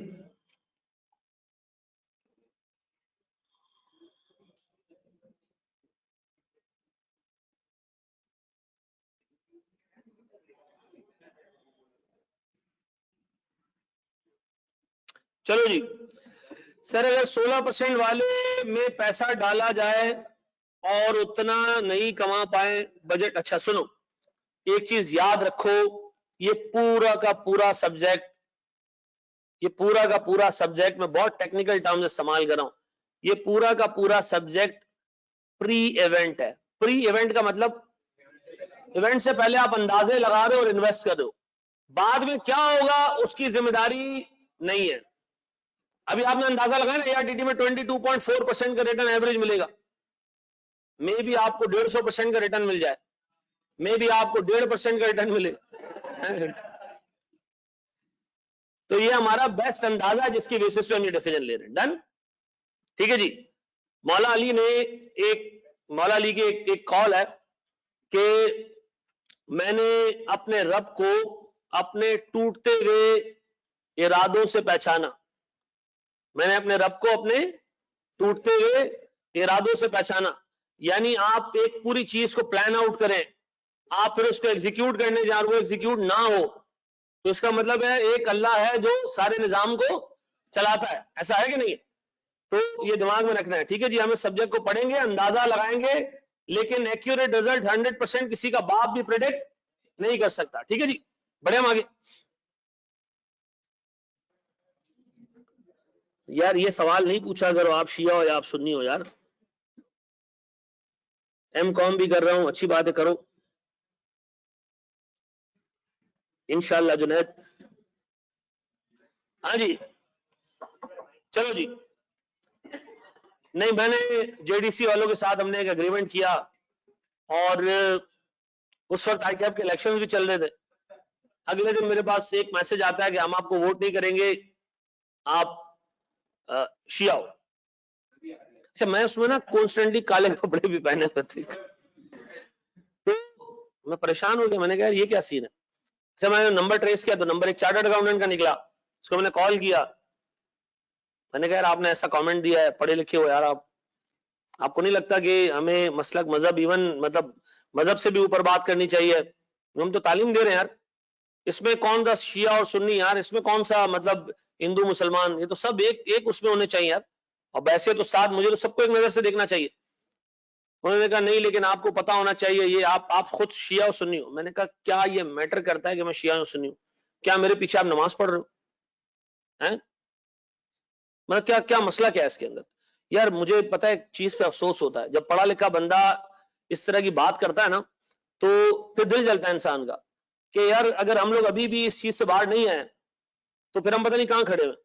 ठीक है जी, यार ठीक है, मतलब आप अपने अकायद जो भी हैं हर एक के, उस पे वो पाबंद रहे, उस पे वो पक्का रहे, लेकिन किसी दूसरे को तजलील करना, उसकी जलील नजर से देखना, सब मुसलमान है यार, ठीक है ना, अल्लाह के मानने वाले हैं, अल्लाह के नबी के मानने वाले हैं यार, ठीक है, बस खत्म। अपना मजहबी अकीदा भाई इंसान अपनी प्रैक्टिस में रखे, ठीक है। आपको एक चीज बुरी लगती है, आप किसी को कन्विंस नहीं कर सकते आज बैठ के, यार ये वो टाइम नहीं है। आप जो लोग मुसलमान हुए ना अल्लाह के नबी के किरदार से हुए, ठीक है ना, अल्लाह के नबी के किरदार से हुए, अल्लाह के नबी की बात करने से नहीं। 13 साल जो अल्लाह के नबी ने शुरू में लगाया उसमें से 13 लोग मुसलमान हुए, उसके बाद जो लोग मुसलमान हुए वो नबी अकरम सल्लल्लाहु अलैहि वसल्लम के कैरेक्टर को देख के मुसलमान।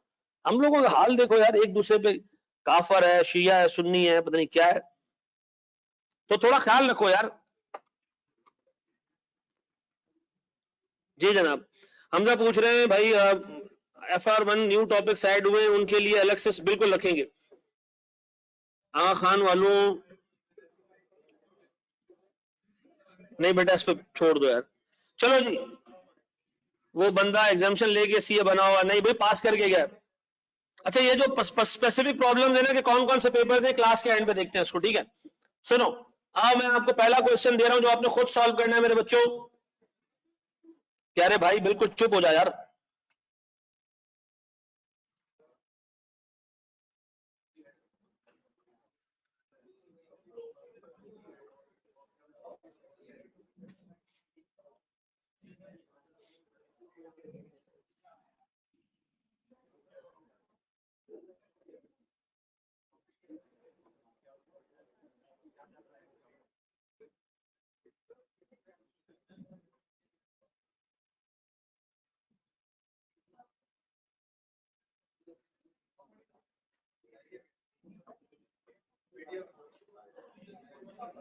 अच्छा भाई, आपको पूरा हैंड आउट मिलेगा, ठीक है।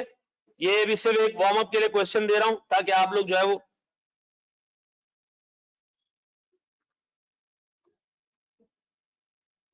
कौन सा खोल लिया भाई हमने।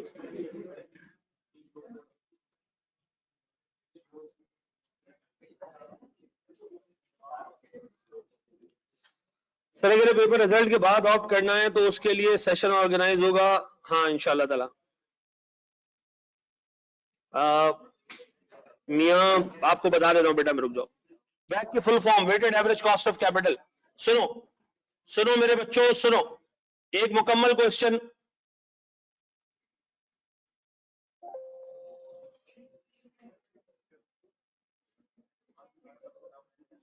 चलो भाई चलो,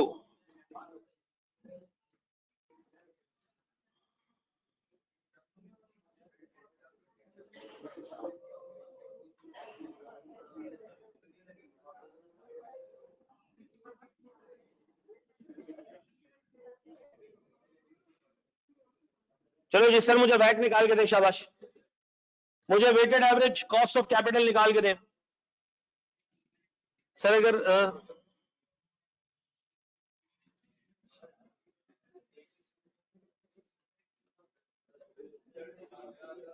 नहीं करो जॉब अभी हुजैफा बेटा, बातें नहीं, बातें नहीं, बातें नहीं, बातें नहीं। हाँ जी, 1 मिनट में आप लोगों ने निकाल लिया होगा। अच्छा, अब आइंदा के बाद ना हम इसको जरा प्रेजेंट करेंगे तरीके से ताकि एग्जामिनर को भी अच्छा लगे, ठीक है जी। अब आप लोगों ने निकालना है रिक्वायर्ड रिटर्न या weighted average cost of capital. अच्छा, कैपिटल कितने हमारे पास? दो, शेयर कैपिटल और डेट कैपिटल, ठीक है जी। सुनो सुनो सुनो सुनो सुनो, कितने पैसे कंपनी के पास पड़े हुए?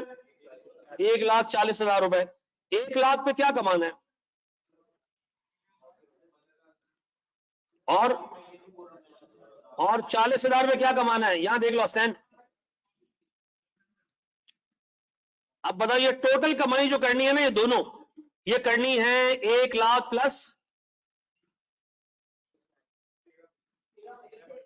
अच्छा, अल्लाह के वास्ते कोई ऐसा चरसी ना है जो 1 लाख को 1 लाख से ऐसे काट दे और 40,000 को 40,000 से ऐसे काट दे और कहे 15 + 8 23 हो गए। कितना आ रही?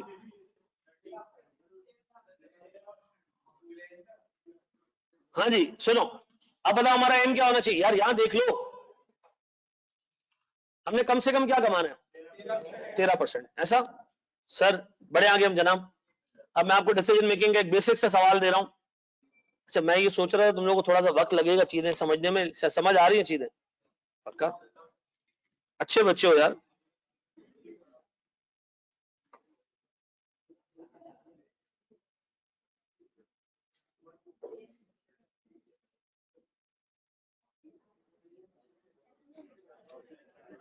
बेटा बातें नहीं, बातें नहीं, बातें नहीं, बातें नहीं। चलो जी, दो अगला सवाल, पूरा सवाल दो।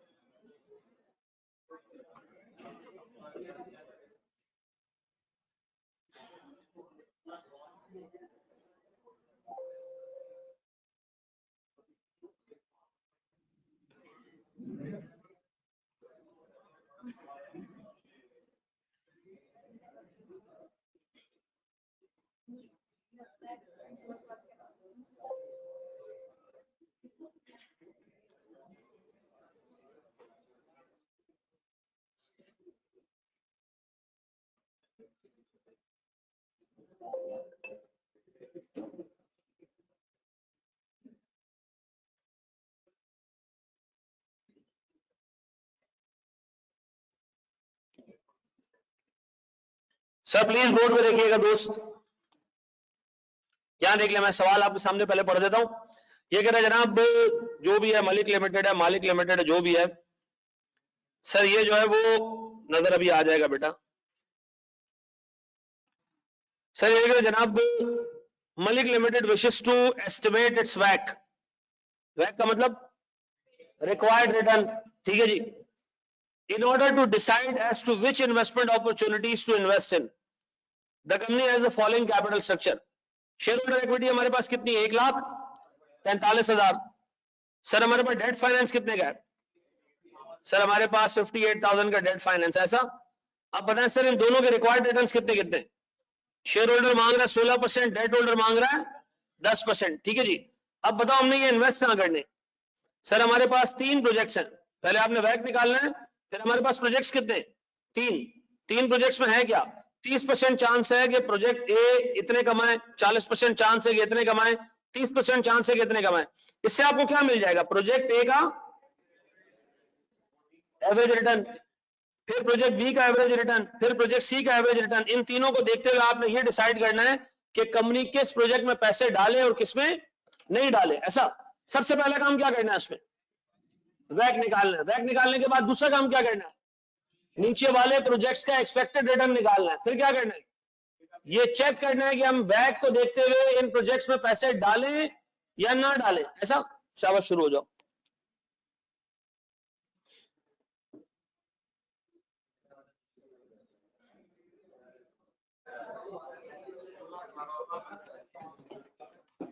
चलो जी, हो गया।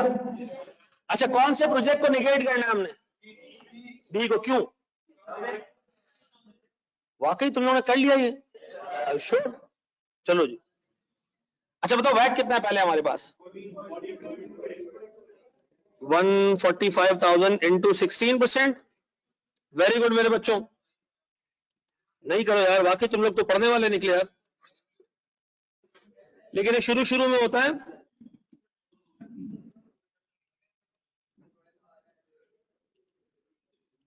14.28।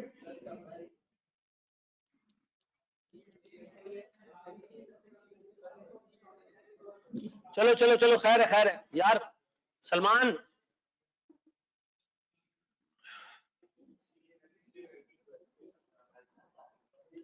चलो जी। अब बताएं सर, मेरे पास प्रोजेक्ट ए प्रॉपर्टी 30%, 40% और 30%। सर 16%, 18% और 20%। तो मुझे बताओ मेरे पास एवरेज क्या आ रहा है? 4.8 तो पहला आ गया, फिर दूसरा 4.2, 7.2, फिर 6% एग्जैक्ट। क्या आ रहा है बेटा? 18। सर देखिए ये प्रोजेक्ट दे रहा है 18, हम मांग कितना रहे? तो सर हम जो मांग रहे हैं उससे ज्यादा ये प्रोजेक्ट दे रहे हैं, तो हमें इस प्रोजेक्ट में पैसा इन्वेस्ट। ब्रिलियंट हो गया, जबरदस्त हो गया जी। डेट फाइनेंस को जब percentage calculate, return calculate, interest amount होता है, प्रिंसिपल नहीं बेटा। सिर्फ जो जो कमाता है वो अपने प्रिंसिपल पे परसेंटेज कमाता है, जो प्रिंसिपल बचा होता है उसका परसेंटेज होता है, ठीक है ना। यानी जो इंटरेस्ट आप दे रहे हो effectively is the percentage of principal and this percentage is the required return. अच्छा जी, प्रोजेक्ट बी। डी में मेरे पास सर प्रॉपर्टी 30, 40 और 30, फिर कितने जी? 12,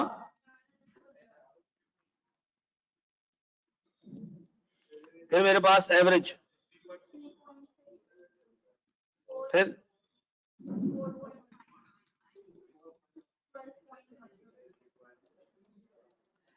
सर अब हमें इस प्रोजेक्ट में पैसा इन्वेस्ट नहीं करना चाहिए। क्यों? सर क्योंकि रिटर्न इतना इतना नहीं दे रहा जितना रिक्वायर्ड है, ठीक है जी।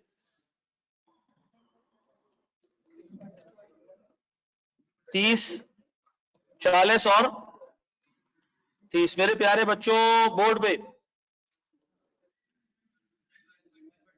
ये 12.1 है, तुम लोगों ने जो लिखवाया बेटा मैंने वही लिखा। अच्छा 12.1 भी हो तो फर्क कोई नहीं पैदा।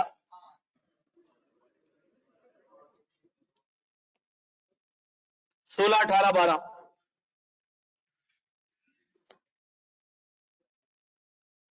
अब बनाए सर मेरे पास एवरेज 4.8,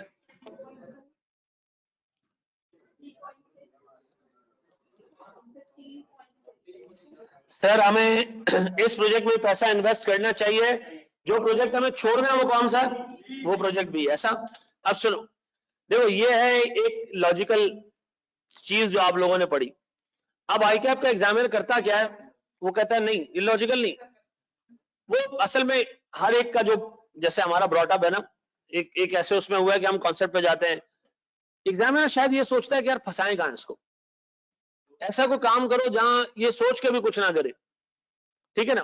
अब एक सीधा सीधा आप सवाल पूछ लो, वेटेड एवरेज रिटर्न निकलवा लो, यानी कॉस्ट निकलवा लो, रिक्वायर्ड रिटर्न निकलवा लो, फिर आप प्रोजेक्ट के रिटर्न निकलवा लो, कंपेयर करवा लो, ऐसा तो बच्चे का कॉन्सेप्ट क्लियर हो जाएगा कि पैसे वहां इन्वेस्ट करने जहां रिक्वायर्ड रिटर्न मिल रहा हो, वो वहां नहीं इन्वेस्ट करने जहां रिक्वायर्ड रिटर्न नहीं मिल रहा हो। प्रैक्टिकल दुनिया में जाकर उससे यही काम करना है। उसने कहा नहीं, मैंने चूंकि FAR 1 से सिंगल एंट्री निकाला है तो मैं हर सब्जेक्ट को सिंगल एंट्री बनाऊंगा।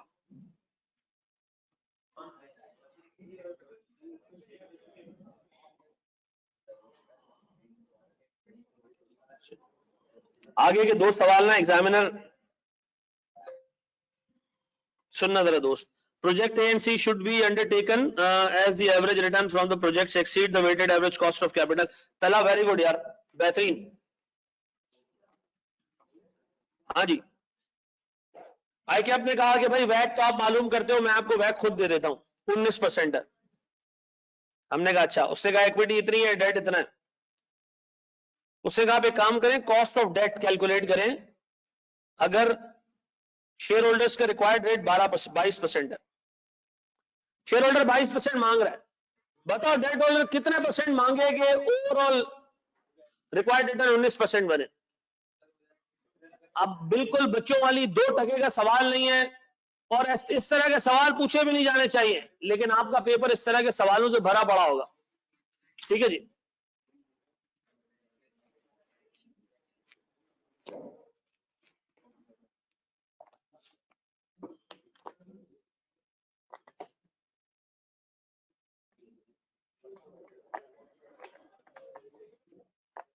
अच्छा जी, ऊपर एक सवाल देखें, गौर से सुनना, ऊपर एक सवाल में गलती एक, ठीक है जी, वो कह रहे हैं calculate the expected return, required नहीं है ये एक्सपेक्टेड रिटर्न है, ठीक है जी। सेट हो गया राफे?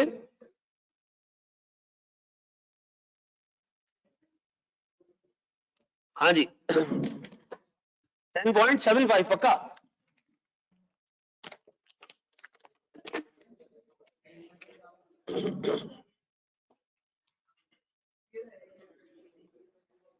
इसको इक्वेशन बना के कर लो। हाँ जी कितना आ रहा है भैया? 10 पॉइंट सब पक्का?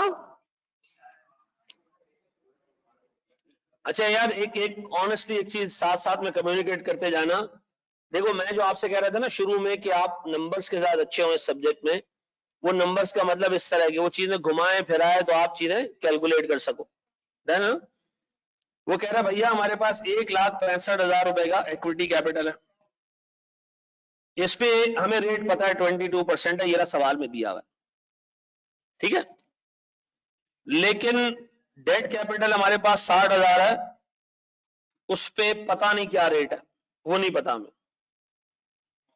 और हमारे पास 1,65,000 प्लस 60,000 का टोटल कैपिटल है, ये बराबर है किसके? 19% के, ऐसा।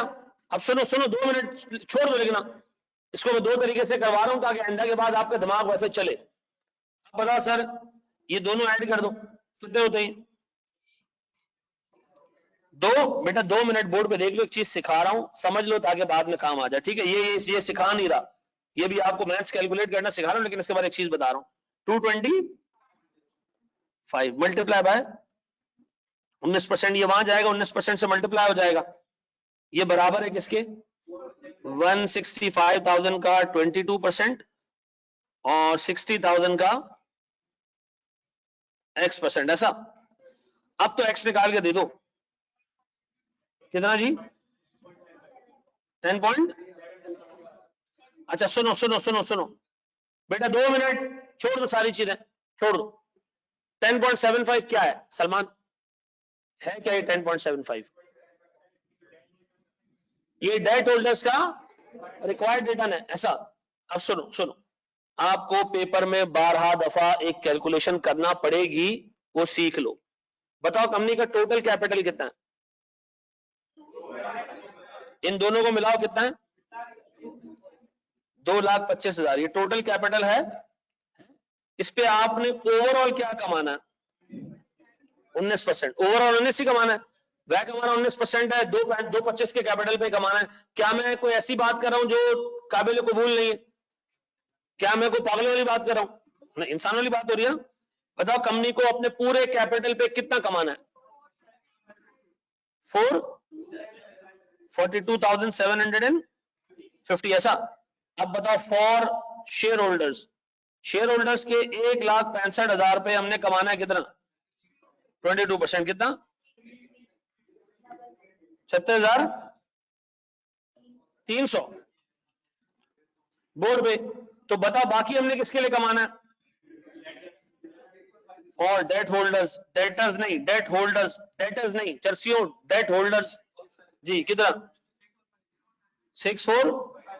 ये हमने कमाना है किसके लिए, डेट होल्डर्स के लिए। भाई डेट होल्डर का टोटल कैपिटल है कितना, तो 60,000 रुपए पे अगर तुमने ये कमाना है, 60,000 रुपए पे अगर तुमने ये कमाना है, तो इफेक्टिवली तुम कमा के दोगे उसको 10.75, ऐसा। अच्छा अब आइंदा के बाद इसको इसी तरह लिखना, कंपनी को टोटल कमाने 42,750, उसमें से हमने शेयर होल्डर के लिए कमाना है 36,300, बाकी किसके लिए कमाना है, डेट होल्डर के लिए। तो भाई डेट होल्डर के लिए अगर 6,450 रुपए कमाने हैं, उन्होंने पैसे कितने दिए आपको, तो हर दफा अगर आप उसको 60,000 पे 6,450 रुपए कमा के दे रहे हो, तो इट मींस आप उसको 10.75% का रिटर्न दे रहे हो, ऐसा है। आप उसको 10.75% का रिटर्न दे रहे हो, क्लियर है? अच्छा जी, अब बताओ सर, अगर मैं आपसे पूछूं, और तो सुनना, टेक्निकल चीज पूछ रहा हूं आपसे, अगर कंपनी को अपने वैक को 19% पे रोकना है, अगर कंपनी को अपने वैक को 19% पे रोकना है, तो बताओ हमें किस रेट से लोन मिलना चाहिए, 10.75% से। कोई ऐसा बैंक ढूंढो जो आपको 10.75% पे लोन दे, ताकि आपका ओवरऑल वैक कितने पे रुक जाए, 19% पे रुक जाए, ऐसा है। अब अंग्रेजी में वो सवाल ऐसे पूछेगा, वो पूछेगा बताओ कि हम बैंक से कितने परसेंट पे लोन लें in order to achieve a target return, ठीक है जी, टारगेट रिक्वायर्ड रिटर्न ऑफ 19%। तो आपने क्या निकाल के देना उसको, वो रेट निकाल के देना, ऐसा। चीजें समझ आई? अब बताओ शेयर होल्डर्स को कंपनी जो कमा के देती है, किस फॉर्म में कमा के देती है, डिविडेंड की फॉर्म में। डेट होल्डर को जो हम कमा के देते हैं, किस फॉर्म में कमा के देते हैं, सूद की फॉर्म में। डेट होल्डर को क्या अपने रिक्वायर्ड रिटर्न से ज्यादा दिया जाता है, नहीं, उतना ही दिया जाता है जितना उनका हिसाब किताब है। शेयर होल्डर को उनके रिक्वायर्ड रिटर्न से ज्यादा भी दिया जाता है, और सर आमतौर पर मिल भी जाता है, ज्यादा कभी कम कभी ज्यादा, उनका रिटर्न प्रॉफिट से लिंक्ड है, ऐसा। अच्छा जी, सर कंपनी को शेयर होल्डर और डेट होल्डर के लिए मिला के जो रिटर्न कमाना है, उसको हम कहते हैं वैक, ऐसा।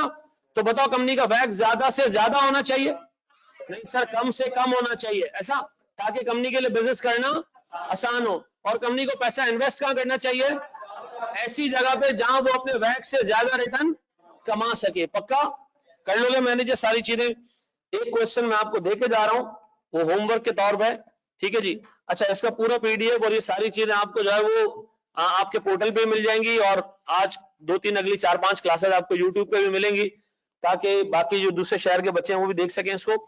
देखो मेरी एक इल्तिजा और रिक्वेस्ट है, एक अपने अंदर ना आदत डाल दो आगे आने वाले दिनों के लिए भी, क्योंकि जो क्वालिफिकेशन का स्ट्रक्चर अभी बना है ना, मैं आपको ऑनेस्टली बताऊं, एक एवरेज बच्चा एक सर्टेन पॉइंट से आगे नहीं जा पाएगा अनलेस कि आप अपनी आदत चेंज करो।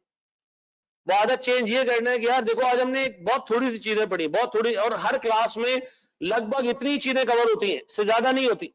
और ये रिवाइज करने के लिए घर जाके आपको सिर्फ 20 मिनट देने, आप घर जाएं, ठीक है जी, एमएफए की क्लास का लेक्चर उठाएं, 20 मिनट में आप कुछ भी ना करें, इसको एक दूसरे रजिस्टर पे सिर्फ कॉपी कर दें, तो भी आपका एक रिवीजन हो जाएगा यार, नजरों के सामने से चीज गुजर जाएगी, ठीक है जी। और हर अगली क्लास पिछली क्लास पे कैपिटलाइज होगी, यानी सर जब मैं अगली क्लास शुरू करूंगा तो मैं आपको बताऊंगा वैक हम कवर कर चुके लास्ट क्लास में। अगली क्लास में हम पढ़ेंगे कॉस्ट ऑफ इक्विटी कैसे कैलकुलेट होती है, केई कैसे कैलकुलेट होती है। केई समझने के लिए हमें अगली 20 क्लासेस काम करना है। कितने? अगली 20 क्लासेस हमारी किस पे जाएंगी?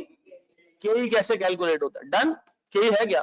Cost of equity. ये केई क्या होता है? तो सी होना चाहिए ना, एक ही होता है केई। सर केई जो है वो कॉस्ट ऑफ इक्विटी है, के इलेक्ट्रिक है सर ये। अच्छा सुनो सुनो सुनो, हमने जब पहली दफा पढ़ा था कि कॉस्ट ऑफ इक्विटी केई क्यों है, तो वही जवाब हमारे टीचर ने दिया, तुम इसको कॉस्ट ऑफ इक्विटी समझो, केई लिखा हो कुछ भी लिखा हो, एग्जामिनर ये देख देख के बड़ा हुआ है। आपने उसको ये दिखाया ना,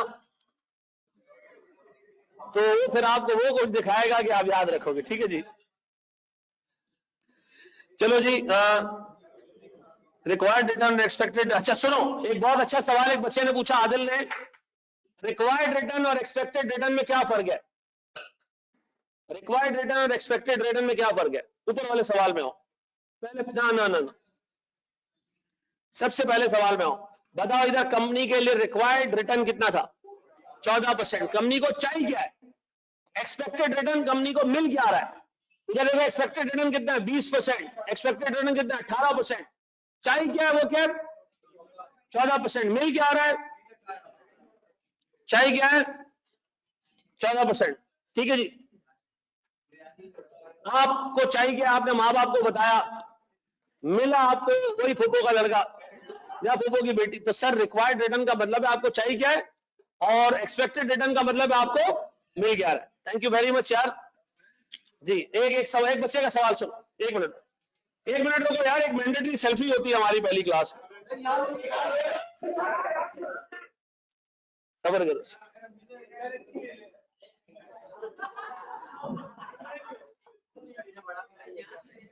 हैं?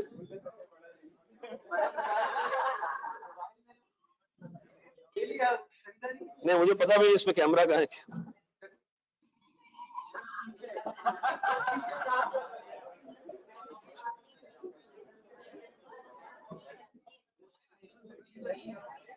नहीं नहीं नहीं, यहाँ तक टीवी आ रहा है।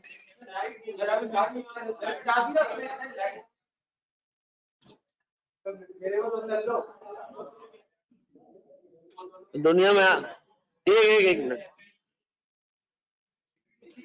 बस बेटा, ये आप क्यों लेते हैं सर तस्वीर यादगार के तौर पे? ठीक है जी। थैंक यू वेरी मच यार, जज़ाकल्लाह। कल मुलाकात होती है, परसों। ठीक है जी। ऑनलाइन वालों की सेल्फी कैसे ले? बैंक वाली स्टेटमेंट रिपीट कर दें। कौन सी वाली स्टेटमेंट बेटा?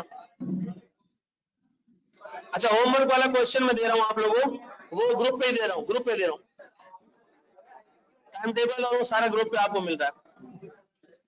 राफे पेपर का कॉम्बो सेलेक्ट करने में कॉल कर लो मुझे, राफे 6 बजे कॉल कर लो बेटा, ये डॉक्यूमेंट भी भेज देता हूं। एक ही अटेम्प्ट में बहुत मुश्किल हो जाएगा तुम्हारे लिए। कॉस्टिंग की क्लास 4:05 पे स्टार्ट होती है। ठीक है जी।